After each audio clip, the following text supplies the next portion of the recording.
Excellencies, distinguished participants, I hereby declare open the 44th meeting of the 55th session of the Human Rights Council. We will now proceed with the consideration of the outcome of Cameroon.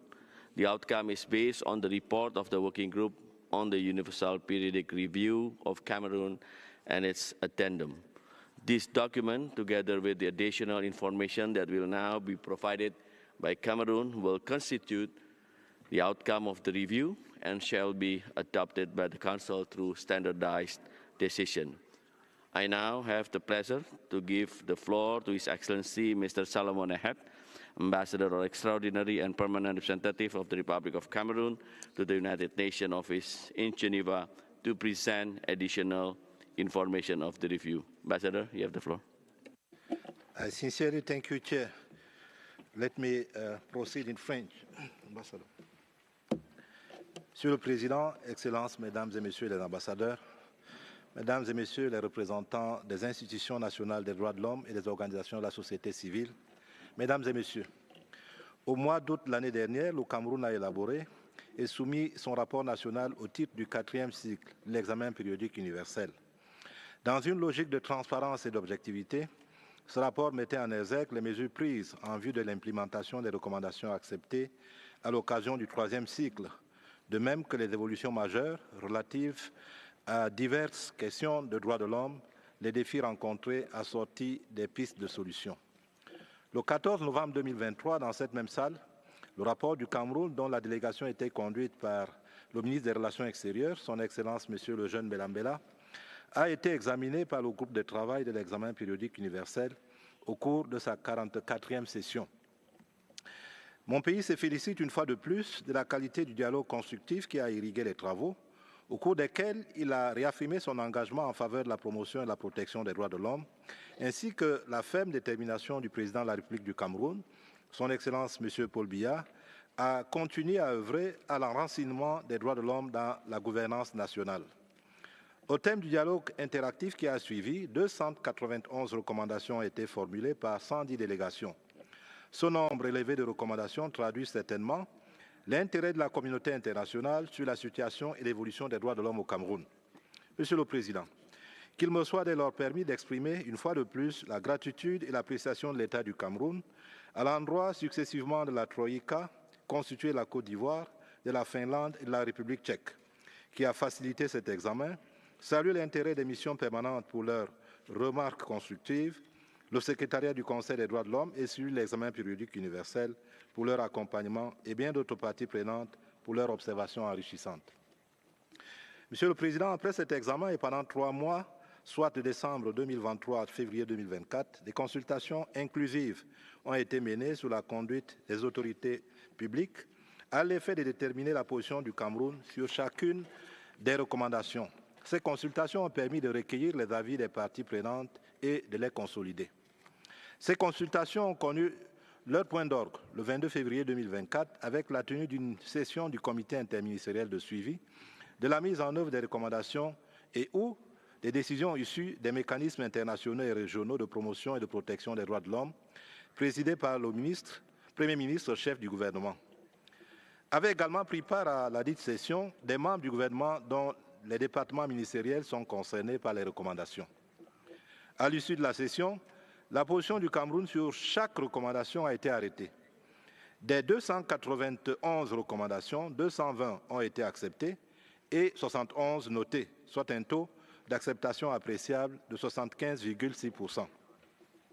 Il me plaît à présent, Monsieur le Président, de présenter la substance de la position du Cameroun, assortie de quelques observations. Globalement, 220 recommandations acceptées par le Cameroun sont afférentes, entre autres, aux questions ci-après. Les ratifications de certains instruments internationaux, l'internalisation de certaines conventions ratifiées et le renforcement de la coopération internationale. Le renforcement du cadre institutionnel, normatif et stratégique de promotion des droits de l'homme, les droits à la santé, à l'éducation, à un environnement sain et à un procès équitable, la bonne gouvernance et la lutte contre la corruption, la lutte contre l'impunité, y compris dans les cas de torture, la protection des groupes vulnérables, enfants, femmes et filles, personnes handicapées, peuples autochtones et minorités, la lutte contre le terrorisme et la gestion des droits de l'homme dans le cadre de la crise sociopolitique dans les régions du nord-ouest et du sud-ouest du Cameroun, la protection des libertés d'expression, d'association, de réunion et de manifestations publiques, la protection des journalistes, des défenseurs des droits de l'homme et les membres de la société civile, l'amélioration des conditions de détention et l'amélioration des conditions de vie des populations. Monsieur le Président, pour les recommandations acceptées, les mesures d'implémentation sont en cours. Ainsi, sur la question des instruments internationaux, les diligences sont en cours en vue, d'une part, du dépôt des instruments de ratification du protocole à la Convention contre la torture et autres peines ou traitements cruels, inhumains ou dégradants et d'autres, de la ratification de la Convention de 1954 relative au statut des apatrides et de la Convention de 1961 sur la réduction des cas d'apatridie. Je signale que certaines conventions visées par les recommandations ont déjà fait l'objet de ratification, à l'instar de la Convention relative aux droits des personnes handicapées et du protocole facultatif à la Convention relative aux droits de l'enfant concernant la vente d'enfants, la prostitution des enfants et la pornographie. En ce qui concerne le cadre de promotion des droits de l'homme, le plan national de promotion et de protection des droits de l'homme est en voie d'être actualisé. S'agissant de la situation dans les régions du nord-ouest et du sud-ouest, il y a lieu de préciser qu'à l'origine de la crise sociopolitique en cours dans ces régions, il s'agissait de revendications corporatistes à laquelle le gouvernement a donné entièrement satisfaction. Curieusement, ces revendications ont mué en des mouvements terroristes et séparatistes qui continuent de semer la mort et la désolation dans certaines localités. Les membres de ces groupes procèdent par des assassinats, des enlèvements contre des demandes de rançon, la destruction des infrastructures économiques et sociales, écoles, hôpitaux et autres édifices publics, le recours à des méthodes barbares telles que la décapitation, l'utilisation des explosifs, etc. Dans le souci de ramener la paix, la sérénité et la cohésion dans ces régions, le chef de l'État a pris d'importantes mesures, au sommet desquelles l'organisation d'un grand dialogue national en septembre-octobre 2019, présidé par le Premier ministre chef du gouvernement, grandement apprécié par les parties prenantes. D'importantes mesures allant dans le sens de l'apaisement et de la normalisation ont découlé de ce grand dialogue national, dont notamment l'arrêt des poursuites, la mise en place d'un comité national de désarmement, de démobilisation et de réinsertion, l'octroi à ces régions d'un statut spécial, l'adoption d'un plan de reconstruction des dites régions. Le Cameroun se félicite du concours de nombreux partenaires bilatéraux et multilatéraux dans ce processus de normalisation du climat sociopolitique dans les dites régions. Il réitère son appel en direction de certains partenaires qui continuent d'abriter sur leur sol des commanditaires d'actes de terrorisme perpétrés au Cameroun, de prendre des mesures afin de neutraliser l'action nocive de ces derniers. En matière de lutte contre l'impunité, qui plus est dans le cas de la torture, le Cameroun, en tant qu'État de droit, reste ferme dans l'application des principes en ouvrant des enquêtes et en engageant des poursuites en cas d'allégation d'infraction, quel que soit l'auteur ou la victime. Tout récemment, à la suite de la mort d'un journaliste, en janvier 2023, des poursuites ont été engagées contre des personnes suspectes, toutes placées en détention. La première audience s'est tenue hier, le 24 mars 2024. Bien plus, le gouvernement continue d'appuyer les mécanismes nationaux de prévention de la torture, lesquels visitent régulièrement les lieux de détention. Depuis le début de l'année 2024, ce mécanisme a effectué des dizaines de visites. Outre, enfin, de renforcer la protection des libertés publiques, qui sont une réalité au Cameroun, et de faciliter davantage l'activité des journalistes, des défenseurs des droits de l'homme et des membres de la société civile en conformité avec les instruments internationaux, le Cameroun s'est engagé dans l'adaptation de son cadre normatif. À cet égard, une loi sur l'accès à l'information est en cours d'élaboration. Il reste que des journalistes, les défenseurs des droits de l'homme et les membres de la société civile, bénéficiaires de l'entière protection de l'État, doivent mener leur activité dans le cadre strict de la loi. Le foisonnement des médias et organisations de la société civile actives dans la promotion des droits de l'homme atteste de ce que le Cameroun est une terre fertile pour les défenseurs des droits de l'homme et les journalistes.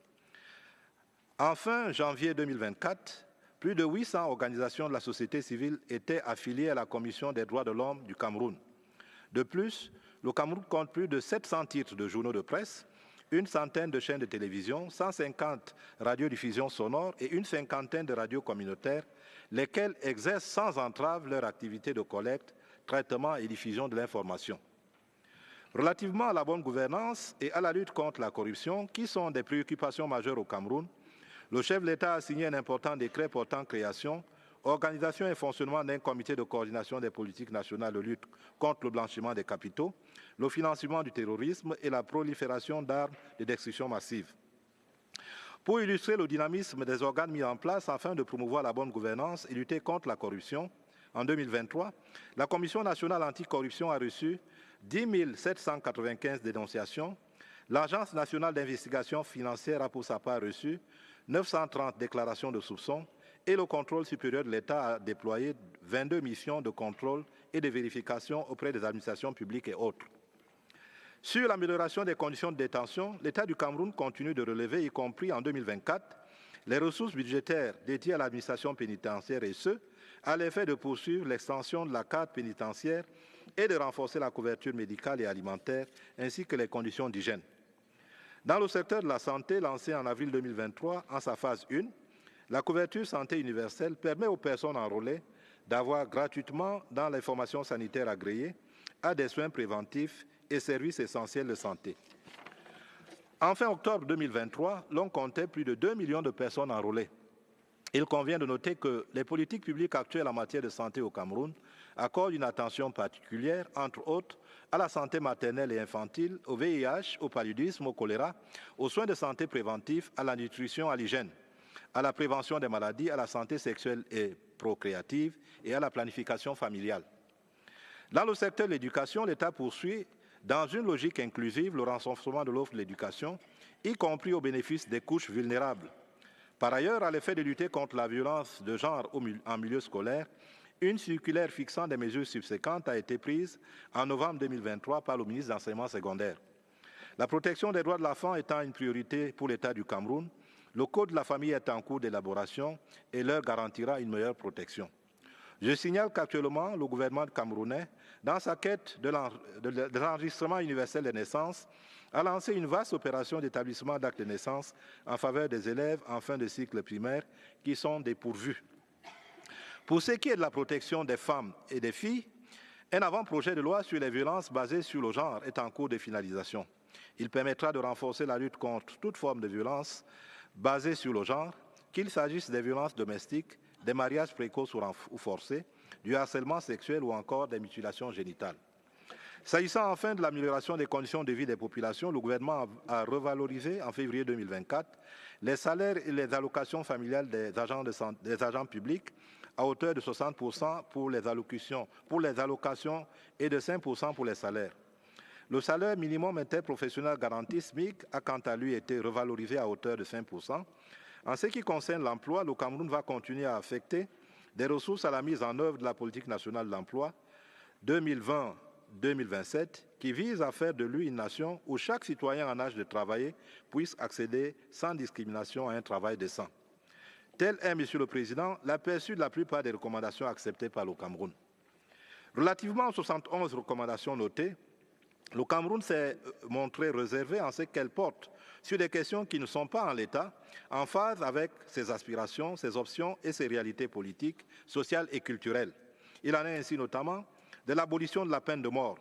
Le Cameroun pratiquant déjà le moratoire de fait, son maintien dans la législation pénale participe tout simplement de la dissuasion. La dépénalisation de l'avortement, le code pénal indiquant les cas dans lesquels il peut être légalement pratiqué. La dépénalisation de l'homosexualité qui est contraire aux valeurs morales et culturelles du Cameroun. Et la révision de la loi de 2014 portant répression des actes de terrorisme. Il importe aussi de noter que loin d'être, comme suscitant peut-être les recommandations notées qui recèlent des défis liés aux droits de l'homme, continuent néanmoins de faire l'objet d'une réflexion permanente au sein des institutions étatiques. L'État du Cameroun saura, en temps utile, en tirer meilleur parti. Monsieur le Président, la position du Cameroun sur chacune des recommandations est articulée dans un additif soumis au Conseil des droits de l'homme. En annexe, cet additif comporte des observations de l'État sur quelques 25 problématiques saillantes. Conscient de ce que l'acceptation d'une recommandation constitue un engagement, le Cameroun ne ménagera aucun effort pour mettre en œuvre les recommandations qui ont été acceptées. La leçon apprise lors de la mise en œuvre des recommandations ici des 3 premiers cycles sont mises à profit. Le Cameroun sait pouvoir compter à cet effet sur le soutien constant du Haut Commissariat aux droits de l'homme et de tous les autres partenaires bilatéraux, régionaux et multilatéraux. Monsieur le Président, tout en réaffirmant l'engagement du Cameroun à continuer de respecter, de protéger et de promouvoir les droits de l'homme, je voudrais réaffirmer ici son ouverture aux remarques et autres préoccupations qui seront formulées lors du dialogue interactif qui va suivre. Je vous remercie, Monsieur le Président.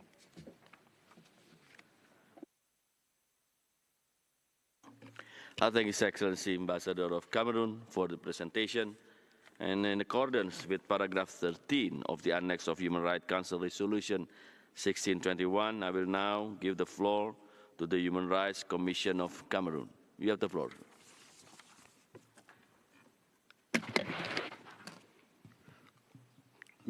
Je fais cette déclaration en tant que président de la Commission des droits de l'homme du Cameroun, institution qui fait également office de mécanisme national de prévention de la torture. La Commission des droits de l'homme du Cameroun se félicite de l'approche consultative adoptée par le gouvernement du Cameroun tout au long de ce 4e cycle de l'examen périodique universel, ce qui a donné à l'institution dont je préside aux destinées l'occasion d'exercer pleinement ses fonctions consultatives et de dialogue.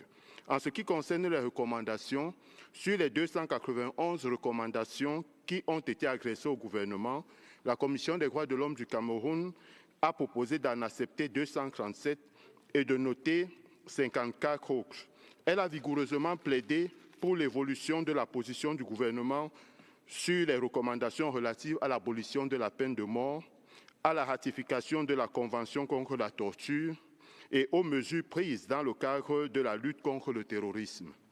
La Commission des droits de l'homme du Cameroun salue les efforts du gouvernement visant à mettre en œuvre un grand nombre de recommandations qui lui ont été adressées par les mécanismes de surveillance des droits de l'homme, particulièrement en ce qui concerne le renforcement des capacités de l'Institution nationale des droits de l'homme du pays, qui bénéficie depuis quelques années d'un accroissement de ses ressources financières, lui permettant ainsi de mieux s'acquitter de son mandat.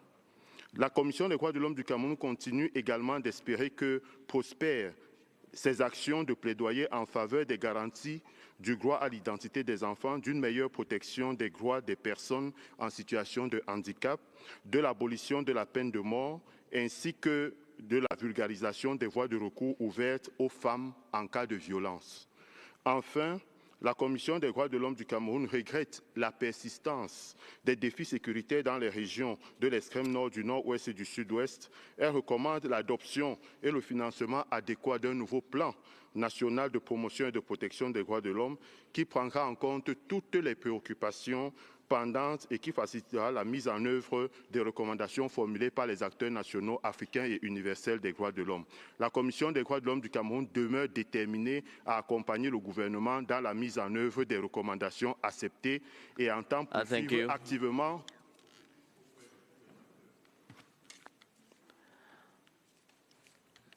I thank distinguished delegates, and I would like now to open the floor for the member and observer state for their comment on the outcome of the review. The speaking time has been set at 1 minute and 30 seconds for all states. The first speaker is, I would like to invite distinguished delegate of Bolivia. You have the floor. Gracias, señor vicepresidente. El Estado Plurinacional de Bolivia da la más cordial bienvenida a la distinguida delegación de Camerún. Saludamos el diálogo franco y sincero sostenido por Camerún en el marco de su 4º examen periódico universal, así como el trabajo de apoyo de la Troika compuesta por República Checa, Costa de Marfil y Finlandia.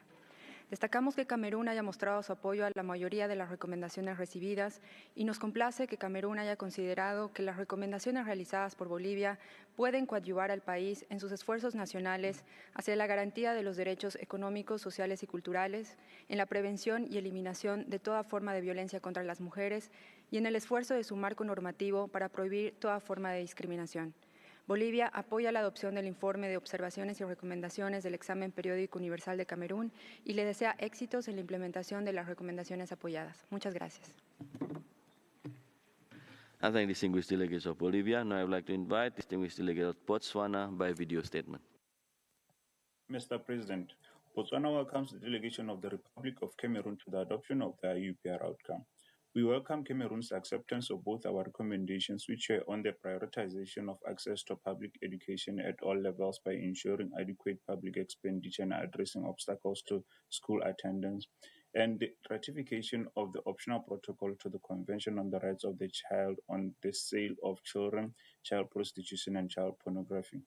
While commending efforts undertaken to improve public health, we encourage Cameroon to take immediate steps to provide effective medical and social support for women and girls who were victims of gender-based violence. In conclusion, Botswana supports the adoption of Cameroon's UPR outcome and wish Cameroon success in the implementation of accepted recommendations. I thank you, Mr. President. Thank you. Now I would like to invite the distinguished delegate of Burkina Faso. You have the floor. Merci, Monsieur le Président. Le Burkina Faso souhaite la cordiale bienvenue à la délégation camerounaise et la félicite pour l'effort appréciable qu'elle a consenti pour soutenir 220 recommandations sur les 291 à elle adressées. Nous saluons l'acceptation par le Cameroun de 2 des 3 recommandations formulées par le Burkina Faso et l'invitons à poursuivre la réflexion dans le sens de la ratification de la Convention sur la protection des droits de tous les travailleurs migrants et des membres de leur famille. Le Burkina Faso exhorte le Cameroun à élaborer des stratégies nationales visant à prendre en compte les intérêts des personnes handicapées dans toutes les politiques publiques et à renforcer la lutte contre les violences basées sur le genre. Le Burkina Faso encourage le Cameroun à redoubler d'efforts en vue de respecter, protéger et promouvoir davantage les droits humains sur son territoire. Pour terminer, le Burkina Faso souhaite à la délégation du Cameroun plein succès dans la mise en œuvre des recommandations acceptées et recommande au Conseil d'adopter son rapport par consensus. Je vous remercie. I thank distinguished delegates of Burkina Faso, and I would like to invite distinguished delegate of China. You have the floor. 副主席先生，中国代表团赞赏喀麦隆在促进和保护人权方面所取得的成绩。喀麦隆积极促进经济社会发展，降低贫困率，着力打击恐怖主义和人口贩运，保障妇女、儿童、残疾人等弱势群体权利，注重卫生和教育事业。中国赞赏喀麦隆接受中方所提建议，支持人权理事会核可喀麦隆国别人权审议报告，并祝愿喀麦隆在保障人权方面取得更大进步。谢谢副主席先生。I thank distinguished delegate of China. Now I would like to invite distinguished delegate of Côte d'Ivoire. You have the floor. Merci, Monsieur le Président. La Côte d'Ivoire adresse ses salutations fraternelles à la délégation du Cameroun à l'occasion de l'adoption de son rapport final à l'IPU. La délégation ivoirienne encourage le gouvernement camerounais à mettre en œuvre les 220 recommandations acceptées en vue de promouvoir et protéger les droits humains. Par ailleurs, mon pays salue les efforts ainsi que les engagements pris par les autorités camerounaises pour lutter contre les crimes et discours de haine initiés en faveur des forces de défense et de sécurité, ainsi qu'au personnel chargé de l'application de la loi, en vue de garantir le respect de ses obligations en matière de droits de l'homme. Pour conclure, la délégation ivoirienne recommande au Conseil l'adoption du rapport final du Cameroun. Je vous remercie.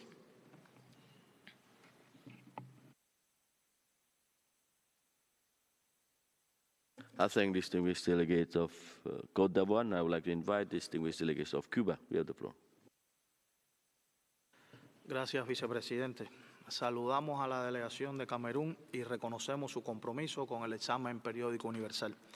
Ello lo demuestra la participación de una delegación de alto nivel en la sesión del grupo de trabajo encabezada por el ministro de Relaciones Exteriores, así como la disposición de las autoridades del país a responder diversas preguntas y comentarios que se les realizaron en esa ocasión.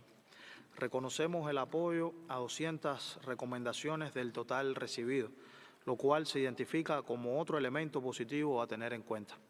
Señor vicepresidente, nos satisface que Camerún haya aceptado las 3 recomendaciones realizadas por Cuba, relativas a la promoción y protección de los derechos económicos, sociales y culturales, las medidas destinadas a resolver de manera pacífica las crisis en las zonas afectadas y a garantizar a todos los ciudadanos sin discriminación de género el derecho a la igualdad en el acceso a la vida política y pública del país.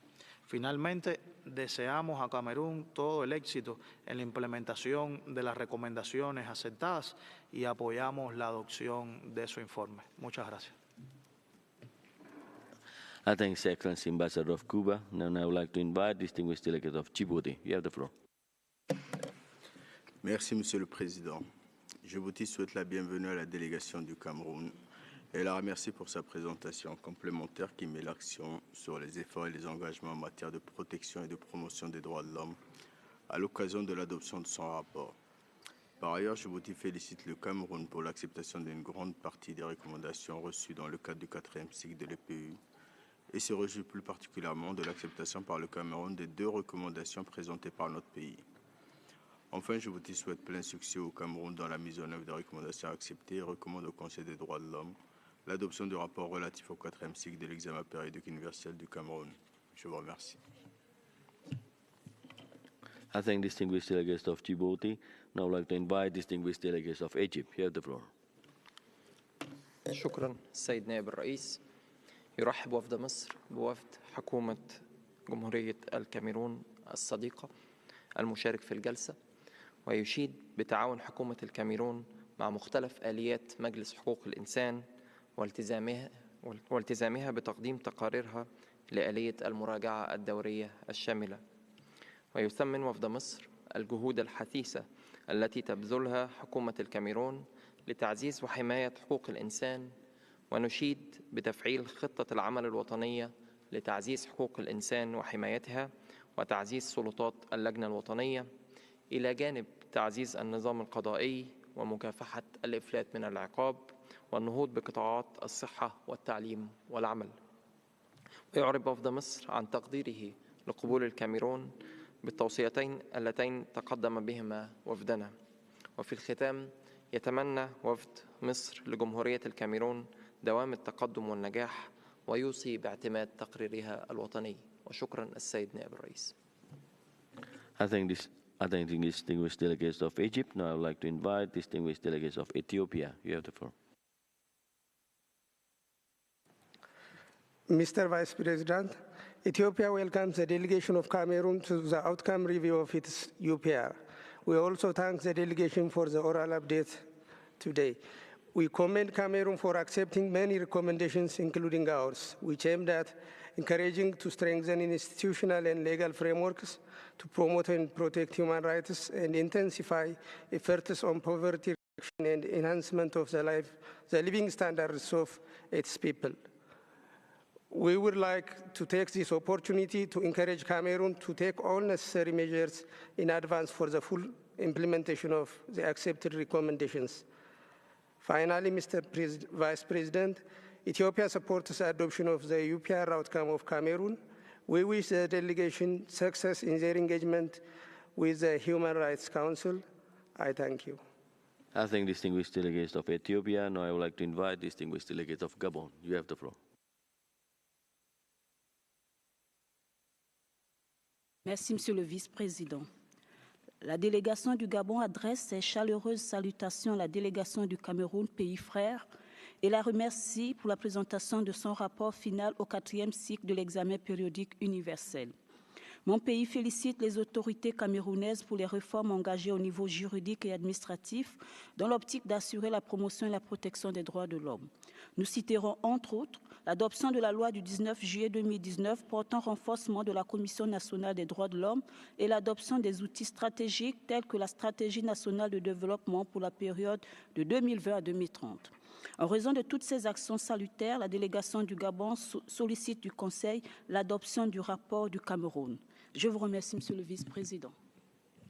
I thank distinguished delegate of Gabon. Now I would like to invite distinguished delegate of India. You have the floor. Mr. Vice President, India warmly welcomes the delegation of Cameroon for the adoption of the report of the working group on its 4th cycle of the Universal Periodic Review held on 14 November 2023. The review saw substantive and constructive participation with 110 delegations taking the floor and making a total of 291 recommendations. We appreciate the constructive engagement of the delegation of Cameroon during the review, which reflects their commitment to the UPR process. India expresses appreciation for the engagement of Cameroon with the human rights mechanisms. This is also reflected in their accepting 220 recommendations, including 2 recommendations made by India. While recommending the adoption of the UPR report, we wish Cameroon success in their efforts to implement the accepted recommendations. I thank you. I thank distinguished delegates of India. Now I would like to invite distinguished delegate of Lesotho. You have the floor. Thank you, Mr. President. Lesotho warmly welcomes the delegation of Cameroon to the adoption of the fourth cycle of the UPR review outcomes. We applaud Cameroon for its positive engagement throughout the UPR process. We also appreciate that Cameroon supports most of the recommendations made to her on this fourth cycle, including our recommendations in relation to scaling up efforts to ensure freedom of association and expression by the security forces, and popularizing the laws on prohibition of child marriage. Furthermore, Lesotho notes with appreciation the immense efforts taken by Cameroon to promote human rights, particularly its investment in enhancing the living conditions of its people and curbing the adverse impacts of climate change. This indeed is a gesture of a strong commitment to improving human rights of her people. In conclusion, Lesotho extends best wishes to Cameroon in its implementation of the UPR recommendations and recommends that the Council adopts the report of its fourth cycle of UPR review by consensus. I thank you. I thank distinguished delegates of Lesotho. Now I would like to invite distinguished delegates of Maldives. You have the floor. Thank you, Mr. Vice President. The Maldives warmly welcomes the distinguished delegation of Cameroon to the adoption of the UPR report and commends the government of Cameroon for their commitment to the UPR process. The delegation of Maldives notes with appreciation that Cameroon accepted the 2 recommendations made by the Maldives to strengthen existing policies and enact new measures to ensure that the right to education is guaranteed to all without distinction, and to continue efforts to increase women's participation in both the political and public spheres to further advance gender equality and equitable representation. We wish the government of Cameroon success in the implementation of the accepted recommendations and request the Council to adopt the UPR report of Cameroon by consensus. I thank you, Mr. Vice President. I thank distinguished delegates of Maldives, and now I would like to invite distinguished delegates of Mauritania. You have the floor. شكرا سيدي نائب الرئيس. الوفد الموريتاني يرحب بوفد جمهورية الكاميرون الشقيق، كما نحيي الجهود الجبارة التي كرستها حكومة الكاميرون في سبيل تعزيز وحماية حقوق الإنسان واعتماد تدابير محمودة للوفاء بالتزاماتها الدولية في مجال حقوق الإنسان. كما يشيد وفدي بحرص الكاميرون على مواصلة العمل لتعزيز الحقوق الاقتصادية والاجتماعية والثقافية في البلاد، وفي هذا السياق نرحب بما قامت به الحكومة الكاميرونية من إصلاحات في مجالي التعليم والصحة، حيث تم تطوير الهياكل الأساسية في المدارس والمحافظة على مجانية التعليم الأساسي، كما تم اعتماد استراتيجية القطاع الصحي 2020-2027 التي تحدد المبادئ التوجيهية لتنمية القطاع الصحي. في الختام نوصي المجلس الموقر باعتماد التقرير مع تمنياتنا للكاميرون بالنجاح في تنفيذ التوصيات المقبولة. شكرا سيدي نائب الرئيس. I thank distinguished delegates of Mauritania. Now I would like to invite distinguished delegates of Morocco. You have the floor. Thank you, Mr. Vice President. Le Maroc se félicite de l'engagement continu du Cameroun dans le processus de l'EPU et de son interaction constructive avec ce mécanisme, ainsi que l'acceptation des recommandations soumises par ma délégation.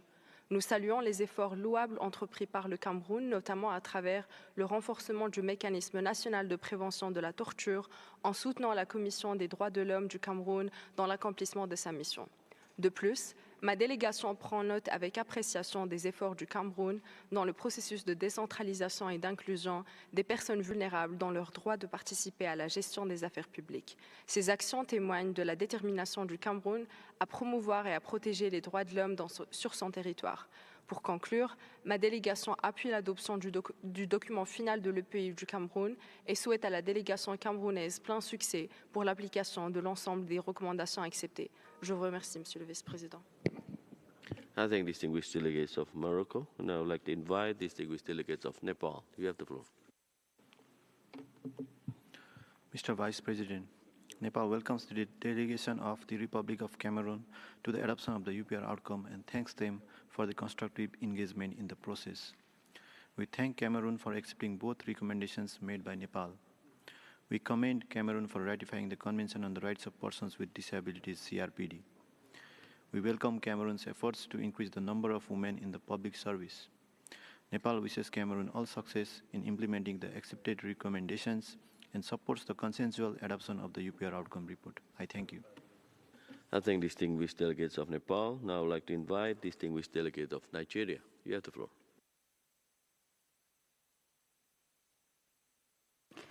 Thank you, Mr. Vice President.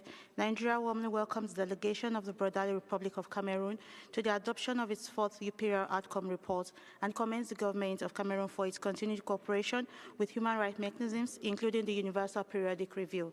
We take positive note of the various efforts and commitments of the government of Cameroon to enhance its capacity to promote and protect human rights, including the noble implementation of the Maternal, Neonatal, and Child Support Project.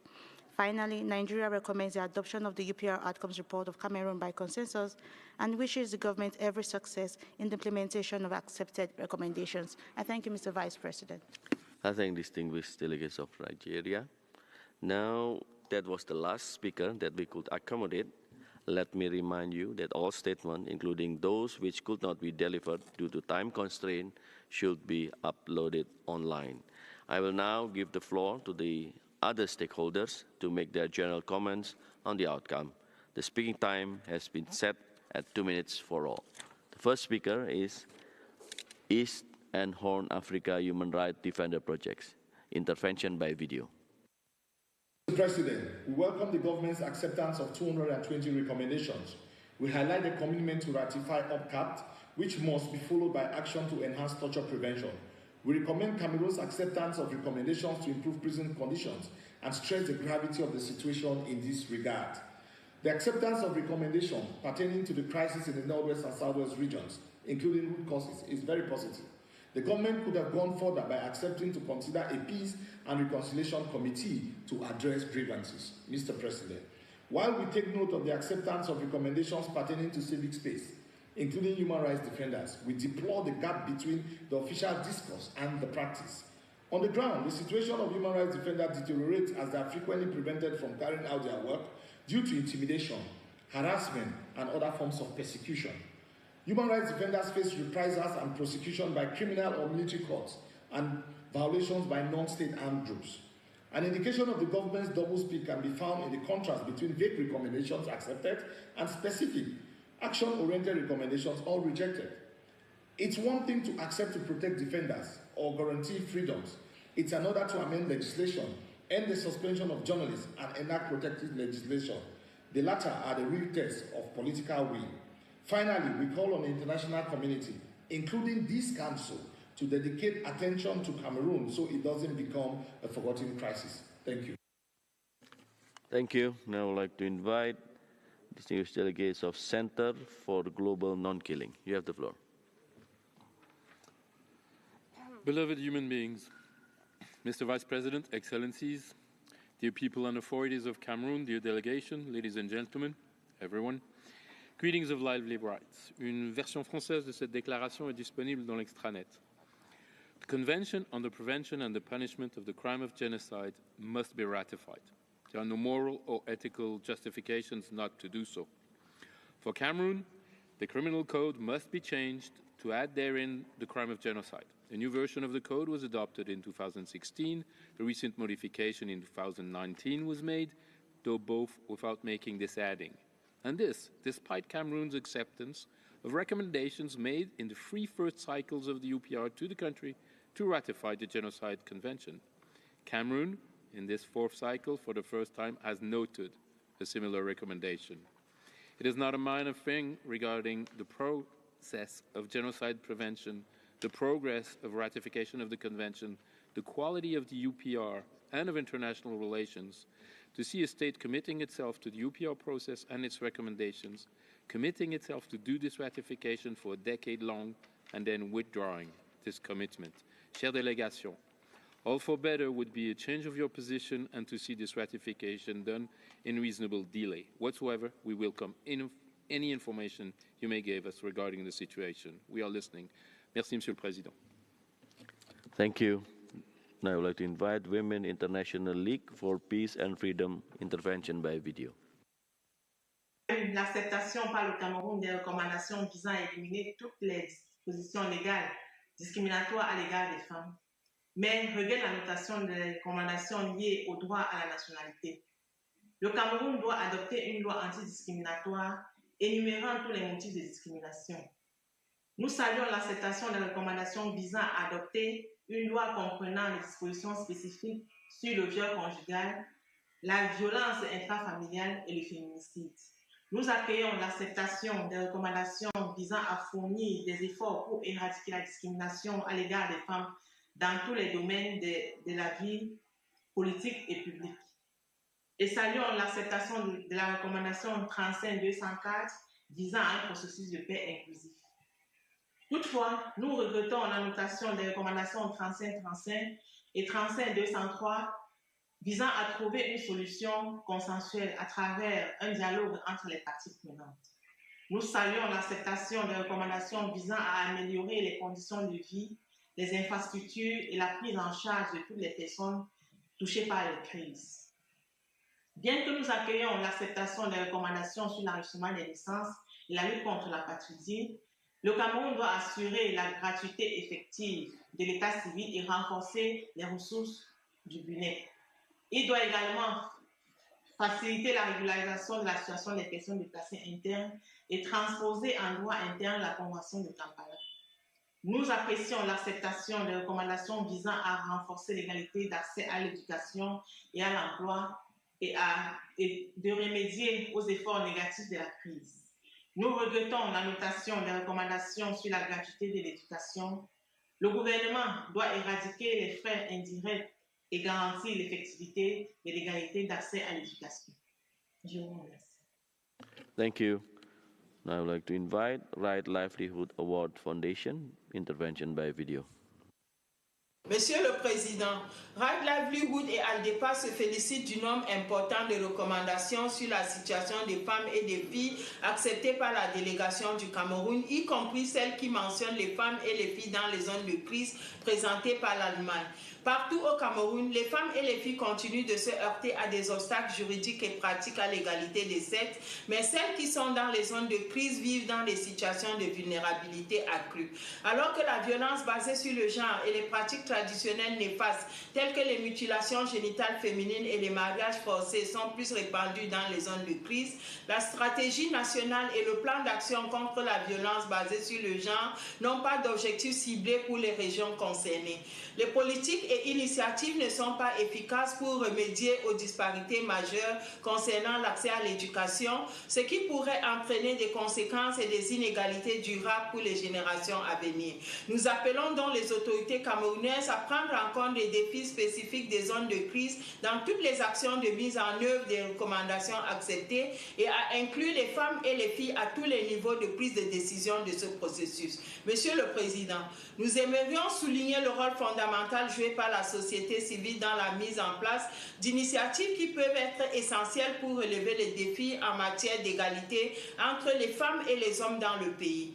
Nous espérons que les autorités prendront en compte les recommandations formulées par la société civile qui n'ont pas été présentées à cet examen périodique. ALDEPA et d'autres organisations de la société civile sont prêtes à contribuer aux efforts de mise en œuvre des recommandations acceptées et espèrent être engagées dans un dialogue avec les autorités compétentes afin de suggérer d'autres actions que le gouvernement pourrait mettre en œuvre pour éliminer davantage d'obstacles à l'égalité des sexes pour toutes les femmes camerounaises. Je vous remercie. Thank you. Now I'd like to invite COC Netherlands by video. Merci, Président. Le mouvement LGBTI camerounais se félicite des 12 recommandations portant sur les questions d'orientation sexuelle et d'identité des genres adressées à l'État du Cameroun et remercions chaleureusement les gouvernements qui les ont formulées. Le mouvement est gravement préoccupé par la détérioration de la sécurité et de la situation sociale des personnes LGBTI au Cameroun, qui a récemment conduit à une intensification de violences et de violations des droits de l'homme à leur encontre. Les communautés regrettent que les autorités de Yaoundé se cachent derrière la morale et l'ordre public pour perpétuer une situation de violence et de discrimination à l'encontre d'une partie de la population du pays. Nous remettons en question la définition stricte que donne l'État de ce que nous entendons par valeur africaine. Nous réaffirmons que des personnes d'orientation sexuelle, d'identité de genre et de caractéristiques sexuelles diverses ont toujours existé dans notre pays et en Afrique. Nous condamnons le refus de réévaluer la situation des personnes LGBTI à la lumière de l'évolution de la société camerounaise et de changements positifs réalisés par certains pays de la sous-région CEMAC, tels que le Gabon, avec lesquels nous partageons un héritage culturel riche et lointain. Il faut s'attaquer aux causes profondes de la violence et des violations des droits dont sont victimes les communautés LGBTI et lutter contre toutes les formes d'impunité. La communauté LGBTI exhorte tous les acteurs à condamner et à s'opposer aux discours de haine et à l'homophobie à tous les niveaux et à veiller à ce qui incite soient tous tenus pour responsables. Conformément à leur nouvelle stratégie, les communautés resteront déterminées à mettre fin à la violence, à la discrimination et aux violations des droits des personnes LGBTI au Cameroun. Nous vous remercions. Thank you. Now I'd like to invite the National Service for Human Rights. Intervention by video. Monsieur le Président, nous notons avec satisfaction l'acceptation par le gouvernement du Cameroun de plusieurs recommandations visant à prendre toutes les mesures nécessaires pour protéger les défenseurs des droits humains et à garantir la liberté d'association et de réunion. Néanmoins, nous demeurons préoccupés par les menaces de mort, le harcèlement et les actes d'intimidation, les poussant dans certains cas à l'exil, dont continuent d'être victimes les défenseurs des droits humains, notamment pour avoir dénoncé des atteintes aux droits humains dans les régions du Nord-Ouest et du Sud-Ouest. Certaines de ces personnes ont également été jugées par des tribunaux militaires, alors que le droit international prévoit que ces tribunaux ne sont pas compétents pour juger les civils. Il est important que le gouvernement s'attelle à garantir la protection des défenseurs des droits humains en amont des élections générales prévues en février 2025. C'est pourquoi nous exhortons le gouvernement du Cameroun à poursuivre la révision de la loi antiterroriste de 2014 en garantissant qu'aucune loi ne soit utilisée ou détournée pour criminaliser ou entraver de quelque manière que ce soit le travail des défenseurs des droits humains. Veillez à ce que l'application des lois nationales conçues pour garantir la sécurité publique et l'ordre public n'entrave pas les défenseurs dans l'exercice de leurs droits à la liberté d'expression, d'association et de réunion pacifique. Menez dans des enquêtes rapides, approfondies, indépendantes et impartiales sur toute menace et attaque contre les défenseurs, en veillant à ce que les victimes bénéficient d'un recours efficace et que les auteurs soient tenus pour responsables. Je vous remercie. Thank you. Now I'd like to invite International Federation of ACAD. Intervention by video. Merci, Monsieur le Président. La FIACAT et l'ACAD Cameroun saluent l'engagement pris par les autorités lors du 75e anniversaire de la Déclaration universelle des droits de l'homme de poursuivre la ratification de tous les traités protégeant les droits humains.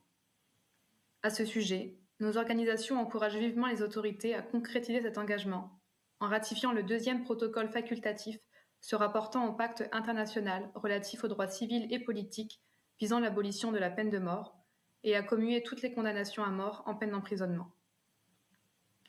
Nous souhaitons également insister sur la nécessité de lutter contre la surpopulation carcérale en privilégiant les mesures alternatives à la détention et de veiller à l'amélioration des conditions de détention, notamment en garantissant des ressources médicales nécessaires et une alimentation de qualité et de quantité suffisante. Dans le même esprit d'amélioration des conditions de détention, nos organisations appellent les autorités à adopter un régime particulier pour les groupes en situation de vulnérabilité, tels que les mineurs, en séparant les détenus en fonction de leur âge, de leur genre et de leur statut. Enfin, concernant la lutte contre la torture, la FIACAT et l'ACAD Cameroun félicitent le gouvernement pour l'adoption de la loi du 19 juillet 2019 portant création de la Commission des droits de l'homme au Cameroun, qui a été désignée comme mécanisme national de prévention de la torture, et invite les autorités à poursuivre leurs efforts en ratifiant le protocole facultatif se rapportant à la Convention contre la torture signée en 2009 et en déposant les instruments d'adhésion auprès du Secrétariat général des Nations Unies. Nos organisations réitèrent leur disponibilité pour accompagner les autorités dans ce processus et dans la transposition des engagements internationaux du Cameroun au niveau national. Je vous remercie de votre attention. Thank you. Now I'd like to invite Advocates for Human Rights. Intervention by video.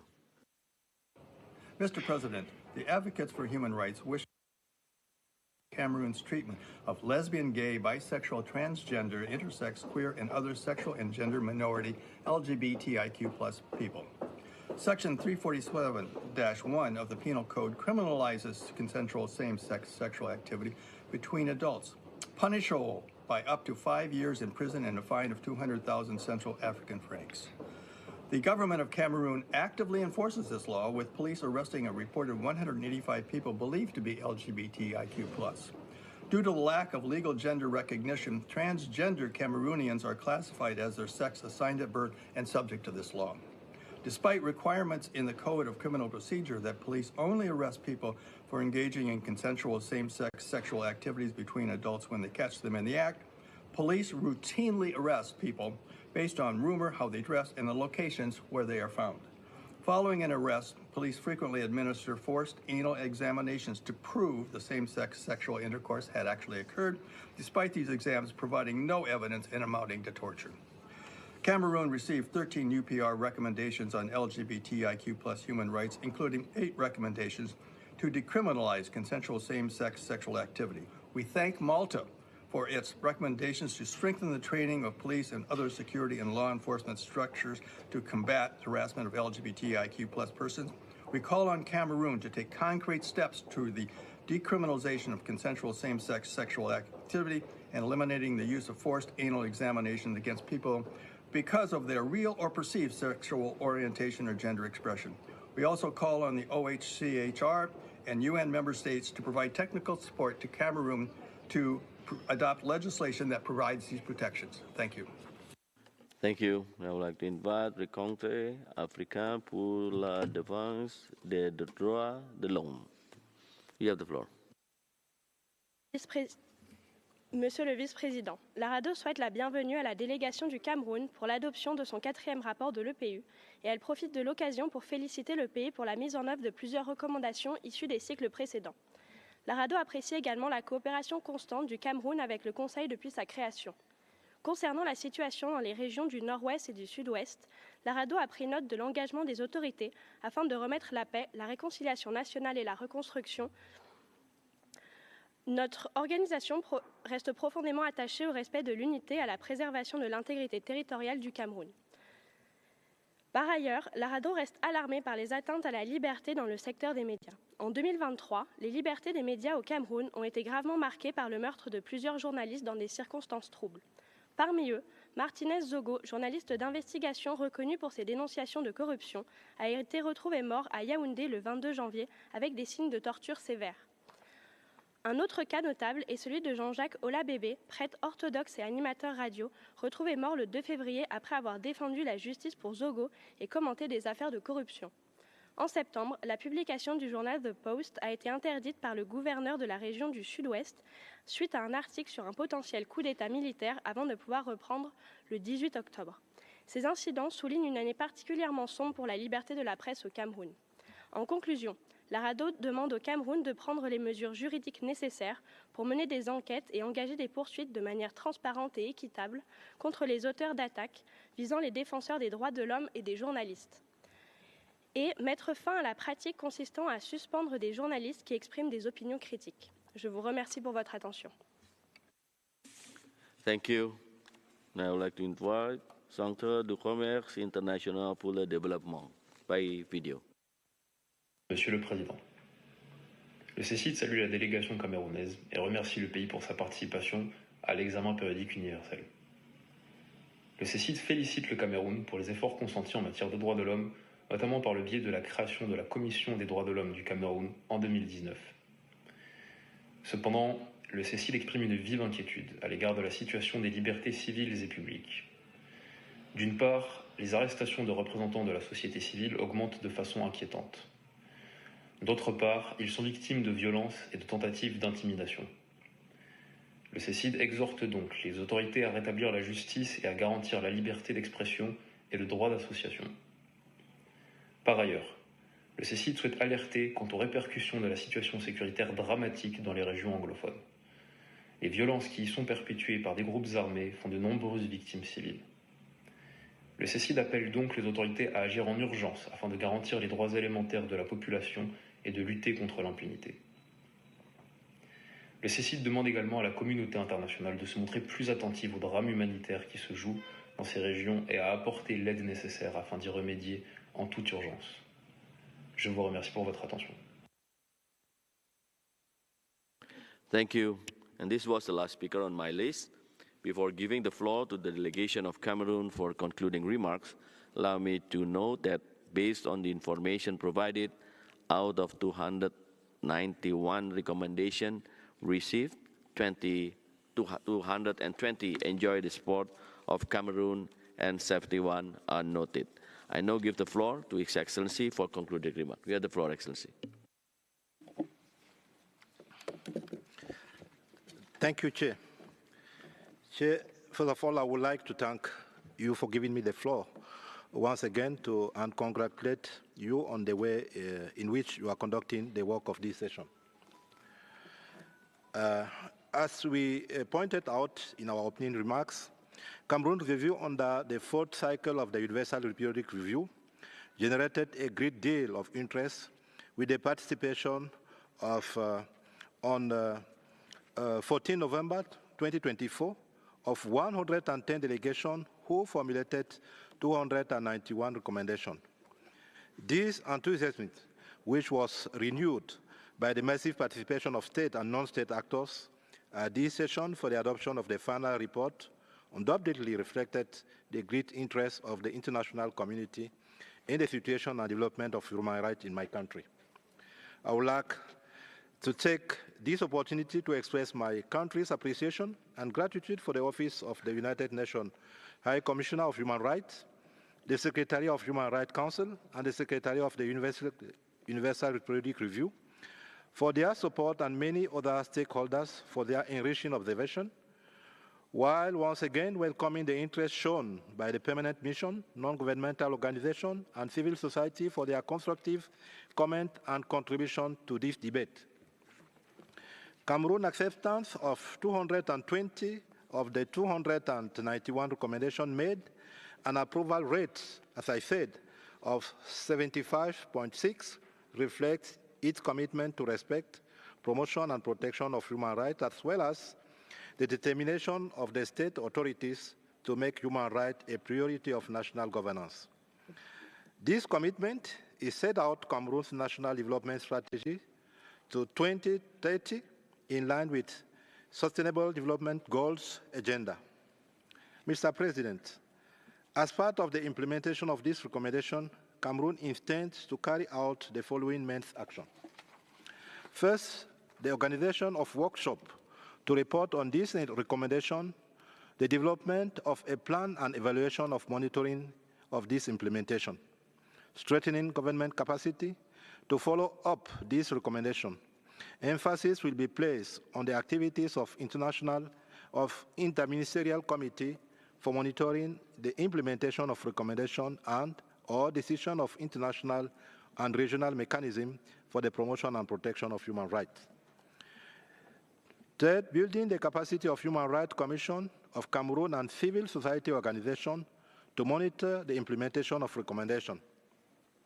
Mr. President, the adoption of the report of Working Group on the Universal Periodic Review of Cameroon marks the beginning of a long and rich process of implementing the accepted recommendation.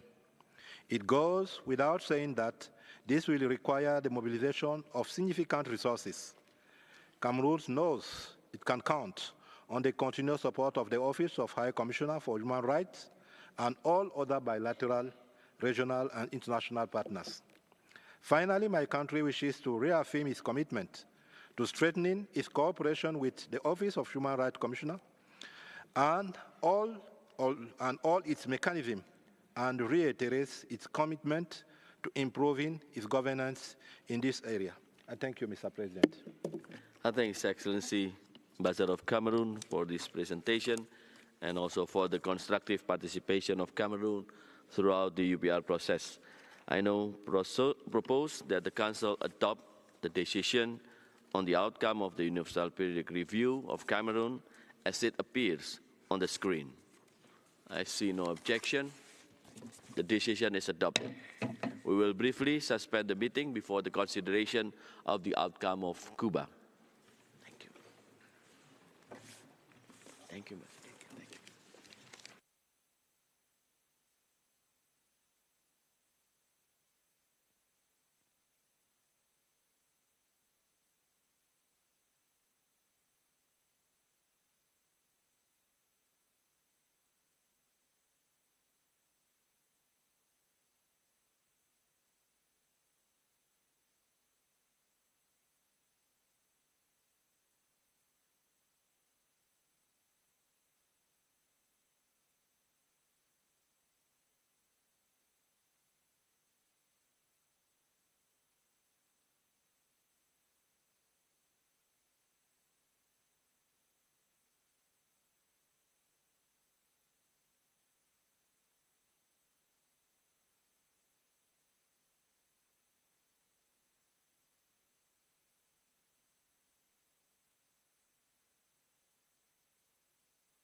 We will now proceed with consideration of the outcome of Cuba.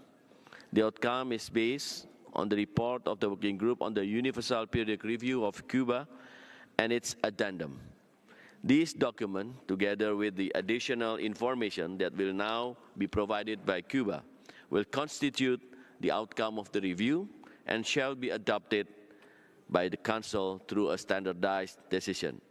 I now have the pleasure to give the floor to His Excellency Mr. Juan Antonio Quintanilla Roman, Ambassador and Permanent Representative of the Republic of Cuba to the United Nations Office at Geneva, to present additional information on the review. Ambassador, you have the floor. Muchas gracias, señor vicepresidente. Buenos días a todas y todos. Señor vicepresidente, el Gobierno de Cuba reafirma su compromiso de trabajar con los mecanismos de derechos humanos de la ONU y sus instituciones de aplicación universal y no discriminatoria, en particular el examen periódico universal. El EPU, como instrumento de aplicación universal, permite abordar el desempeño en materia de derechos humanos de todos los países, en pie de igualdad, sobre la base del respeto mutuo, el diálogo constructivo y la cooperación. Guiados por estos principios, el gobierno cubano asumió su cuarta presentación ante el EPU con total responsabilidad y participó de manera constructiva en el intercambio con los estados interesados. Valoramos positivamente los resultados de nuestro cuarto examen y reconocemos su utilidad para el perfeccionamiento de las políticas nacionales en el ámbito de la promoción y protección de todos los derechos humanos. El ejercicio nos permitió exponer los avances, experiencias y buenas prácticas de nuestro gobierno en los últimos 5 años, así como los desafíos que enfrentamos en la lucha por avanzar en la plena realización de todos los derechos humanos para todas las cubanas y cubanos y conquistar toda la justicia social posible. Señor vicepresidente, en los meses posteriores al examen, el Gobierno de Cuba estudió cada recomendación formulada durante el diálogo interactivo del pasado 15 de noviembre. Para decidir su posición sobre las recomendaciones, se realizó un riguroso análisis jurídico, político e institucional de cada una de ellas, en el cual participaron directamente diversos ministerios e instituciones, distintas organizaciones de la sociedad civil y otros actores relevantes. En el adendo al informe que presentamos a esta sesión se refleja la posición que hemos asumido respecto a cada una de las recomendaciones. El Gobierno de Cuba ha aceptado 292 recomendaciones, que constituye el 81% del total recibido. Un número significativo de estas recomendaciones se encuentran en proceso de implementación o forman parte de las prioridades futuras del Gobierno y del pueblo cubanos. Las que se encuentran en proceso de aplicación o se aplicarán más adelante serán implementadas en correspondencia con las posibilidades del país y la evolución de las circunstancias en las que se sigue avanzando para alcanzar la justicia más completa. El grupo minoritario de recomendaciones que no cuenta con el apoyo de nuestro gobierno son aquellas sesgadas políticamente y construidas sobre bases que no se apegan a la realidad. Entre ellas hay varias que pretenden desacreditar a nuestro país por parte de quienes, con sus ambiciones hegemónicas, se niegan a aceptar el derecho de libre determinación del pueblo cubano y la diversidad de sistemas políticos, económicos, sociales y culturales en el mundo. Esas recomendaciones son incompatibles con los principios constitucionales y el ordenamiento jurídico interno cubano, y su contenido es contrario al espíritu de cooperación y respeto que debe primar en el EPU. En relación con otro grupo de 41 recomendaciones, por el momento no es posible asegurar su cumplimiento, por lo que se ha tomado nota. Señor vicepresidente, agradecemos el reconocimiento expresado por muchas delegaciones participantes en el diálogo interactivo el pasado 15 de noviembre. Resultó gratificante que las delegaciones resaltaran el proceso de actualización legislativa llevado a cabo en el país, que ha abarcado la aprobación de 129 normas jurídicas de rango superior, con especial énfasis en la nueva Constitución y el Código de las Familias. Causan particular satisfacción los reconocimientos a la cobertura universal y la gratuidad de los sistemas cubanos de salud y educación, así como a la cooperación internacional de nuestro país en ambas esferas. Se patentizó el compromiso del gobierno cubano con los derechos a la vida, a la libertad y a la seguridad de las personas, así como el respeto a la dignidad humana. Apreciamos, además, la denuncia por varios oradores del impacto negativo del bloqueo económico, comercial y financiero impuesto por el gobierno de los Estados Unidos en el disfrute de los derechos humanos del pueblo cubano. El bloqueo es, sin lugar a dudas, una violación masiva, flagrante y sistemática de los derechos de nuestro pueblo. Señor Vicepresidente, desde el anterior examen, el bloqueo se recrudeció significativamente con la aplicación de más de 240 medidas adicionales y la injustificada inclusión de Cuba en la arbitraria e ilegítima lista de países patrocinadores del terrorismo elaborada por el Departamento de Estado estadounidense. Desde abril de 2018 hasta febrero de 2023, el bloqueo causó daños y perjuicios a Cuba estimados conservadoramente en el orden de los 24.700 millones de dólares estadounidenses. A precios corrientes, los efectos acumulados en más de 60 años de bloqueo superan los 159.000 millones de dólares. Durante la pandemia de la COVID-19, las sanciones contra Cuba, a diferencia del resto, fueron endurecidas deliberadamente a niveles extremos. A Cuba se le impidió adquirir ventiladores pulmonares de subsidiarias de compañías estadounidenses, así como partes, piezas e insumos para la producción industrial de las eficaces vacunas cubanas.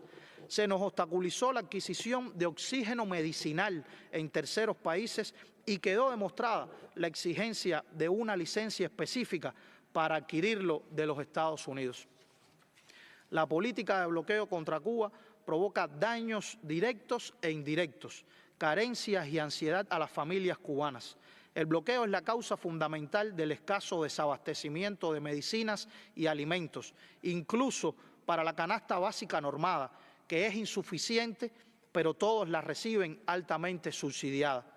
Es el principal factor en los precios exorbitantes, la devaluación de la moneda y los salarios, en los agobiantes cortes eléctricos, en las limitaciones en los servicios de primera necesidad, con efectos negativos también en la salud y la educación.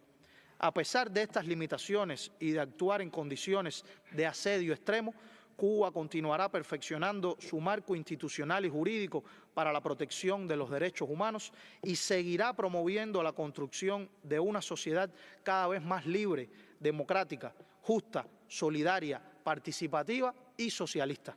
Señor Vicepresidente, en correspondencia con la realidad y las necesidades de Cuba, se trabajará de la mejor manera para materializar todas las recomendaciones que cuentan con el apoyo del país.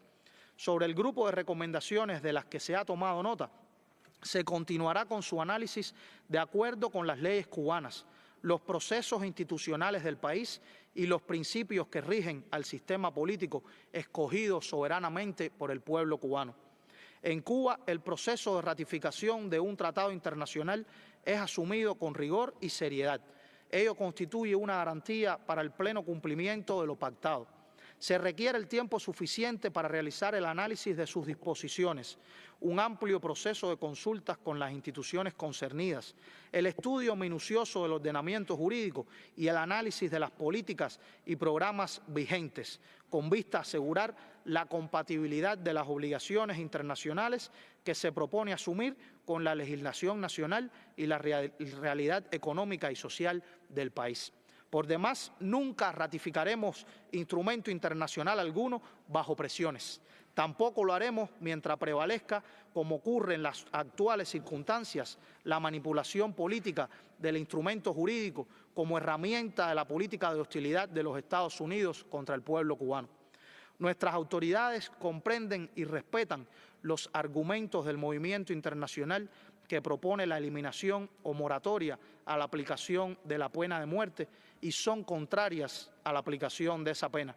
Hoy no existe en Cuba ningún condenado a esa pena y no se ejecuta una sentencia de esa naturaleza desde el año 2003.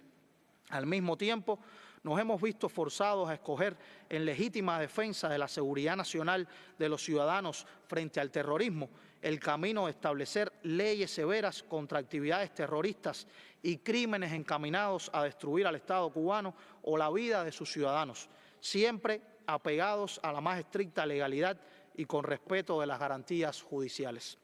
En relación con los mecanismos existentes en Cuba para garantizar el ejercicio pleno de los derechos humanos, subrayamos que el país cuenta con un amplio y efectivo sistema interinstitucional que incluye la participación de organizaciones no gubernamentales para recibir, tramitar y responder cualquier queja o petición individual o de grupos de personas relativas al disfrute de cualquier derecho humano. En el país está institucionalizado un sistema de tribunales independientes encabezados por el Tribunal Supremo Popular, que solo se deben a la ley y actúan de forma colegiada, con una composición de acuerdo con su competencia y con una amplia participación popular en la impartición de justicia. Señor Vicepresidente, el Gobierno de Cuba ha ratificado en reiteradas ocasiones su compromiso de cooperación con la maquinaria de derechos humanos de la ONU y sus instituciones de aplicación universal y no discriminatoria. En mayo de 2023, la relatora especial sobre el impacto de las medidas coercitivas unilaterales en el disfrute de los derechos humanos realizó una fructífera visita académica a Cuba. Tuvimos también la oportunidad de recibir en nuestro país el pasado mes de junio al vicepresidente del Comité de los Derechos del Niño.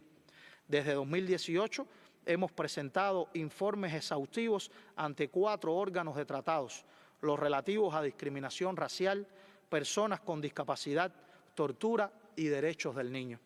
Se han desarrollado diversas acciones de cooperación con la Oficina del Alto Comisionado de las Naciones Unidas para los Derechos Humanos y en julio pasado se celebró un productivo encuentro del presidente de la República, Miguel Díaz-Canel, con el Alto Comisionado, el señor Volker Turk. Señor Vicepresidente, nuestro Gobierno se presenta aquí hoy con el mismo espíritu que animó nuestra participación en el diálogo interactivo en noviembre pasado. Reiteramos nuestra disposición al diálogo respetuoso, sustentado en los principios de objetividad e imparcialidad. Estamos orgullosos de la obra de la Revolución Cubana que permitió por primera vez en nuestra historia que los cubanos y las cubanas disfrutaran de sus derechos humanos. Continuaremos trabajando sin descanso para perfeccionar nuestra sociedad en beneficio de todo el pueblo. Muchas gracias. I thank His Excellency Ambassador of Cuba for this presentation. I will now open the floor to member and observer states for their comment and outcome of the review. The speaking time has been set at 1 minute and 30 seconds for all states. I will now give the floor to distinguished delegates of Gabon. You have the floor. Merci, Monsieur le Vice-président. La délégation du Gabon souhaite la cordiale bienvenue à la délégation de Cuba et la remercie pour la présentation de son rapport final. Le Gabon félicite Cuba pour les mesures positives en vue de donner effet aux recommandations qui ont recueilli son adhésion lors de son précédent passage devant le mécanisme de l'EPU en novembre dernier. Mon pays se réjouit de la prise en compte de sa recommandation. Nous prenons note avec satisfaction de l'adoption d'une nouvelle constitution en 2019, laquelle a permis à Cuba de renforcer et d'améliorer son cadre juridico-institutionnel des droits de l'homme dans différents domaines. Nous saluons précisément l'adoption des lois et des stratégies en faveur des droits des femmes. Nous encourageons cette dynamique et invitons par conséquent le Conseil à adopter le rapport de Cuba.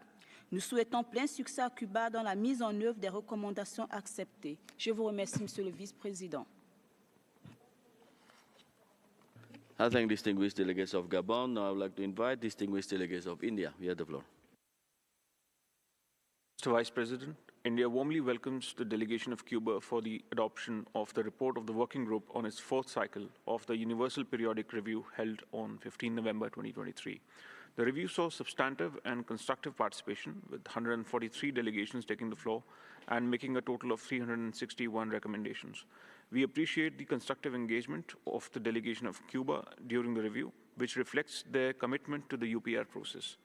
India expresses appreciation for the engagement of Cuba with various human rights mechanisms. This is also reflected in their accepting 292 recommendations in their 4th UPR, including 1 recommendation made by India. While recommending the adoption of their UPR report, we wish Cuba success in their efforts to implement the accepted recommendations. I thank you. I thank distinguished delegates of India. Now I would like to invite distinguished delegates of Indonesia. You have the floor. Thank you, Mr. Vice President. Indonesia commends the constructive engagements of Cuba during its UPR process. We welcome Cuba's commitment to safeguard the freedom of religion by accepting our recommendation.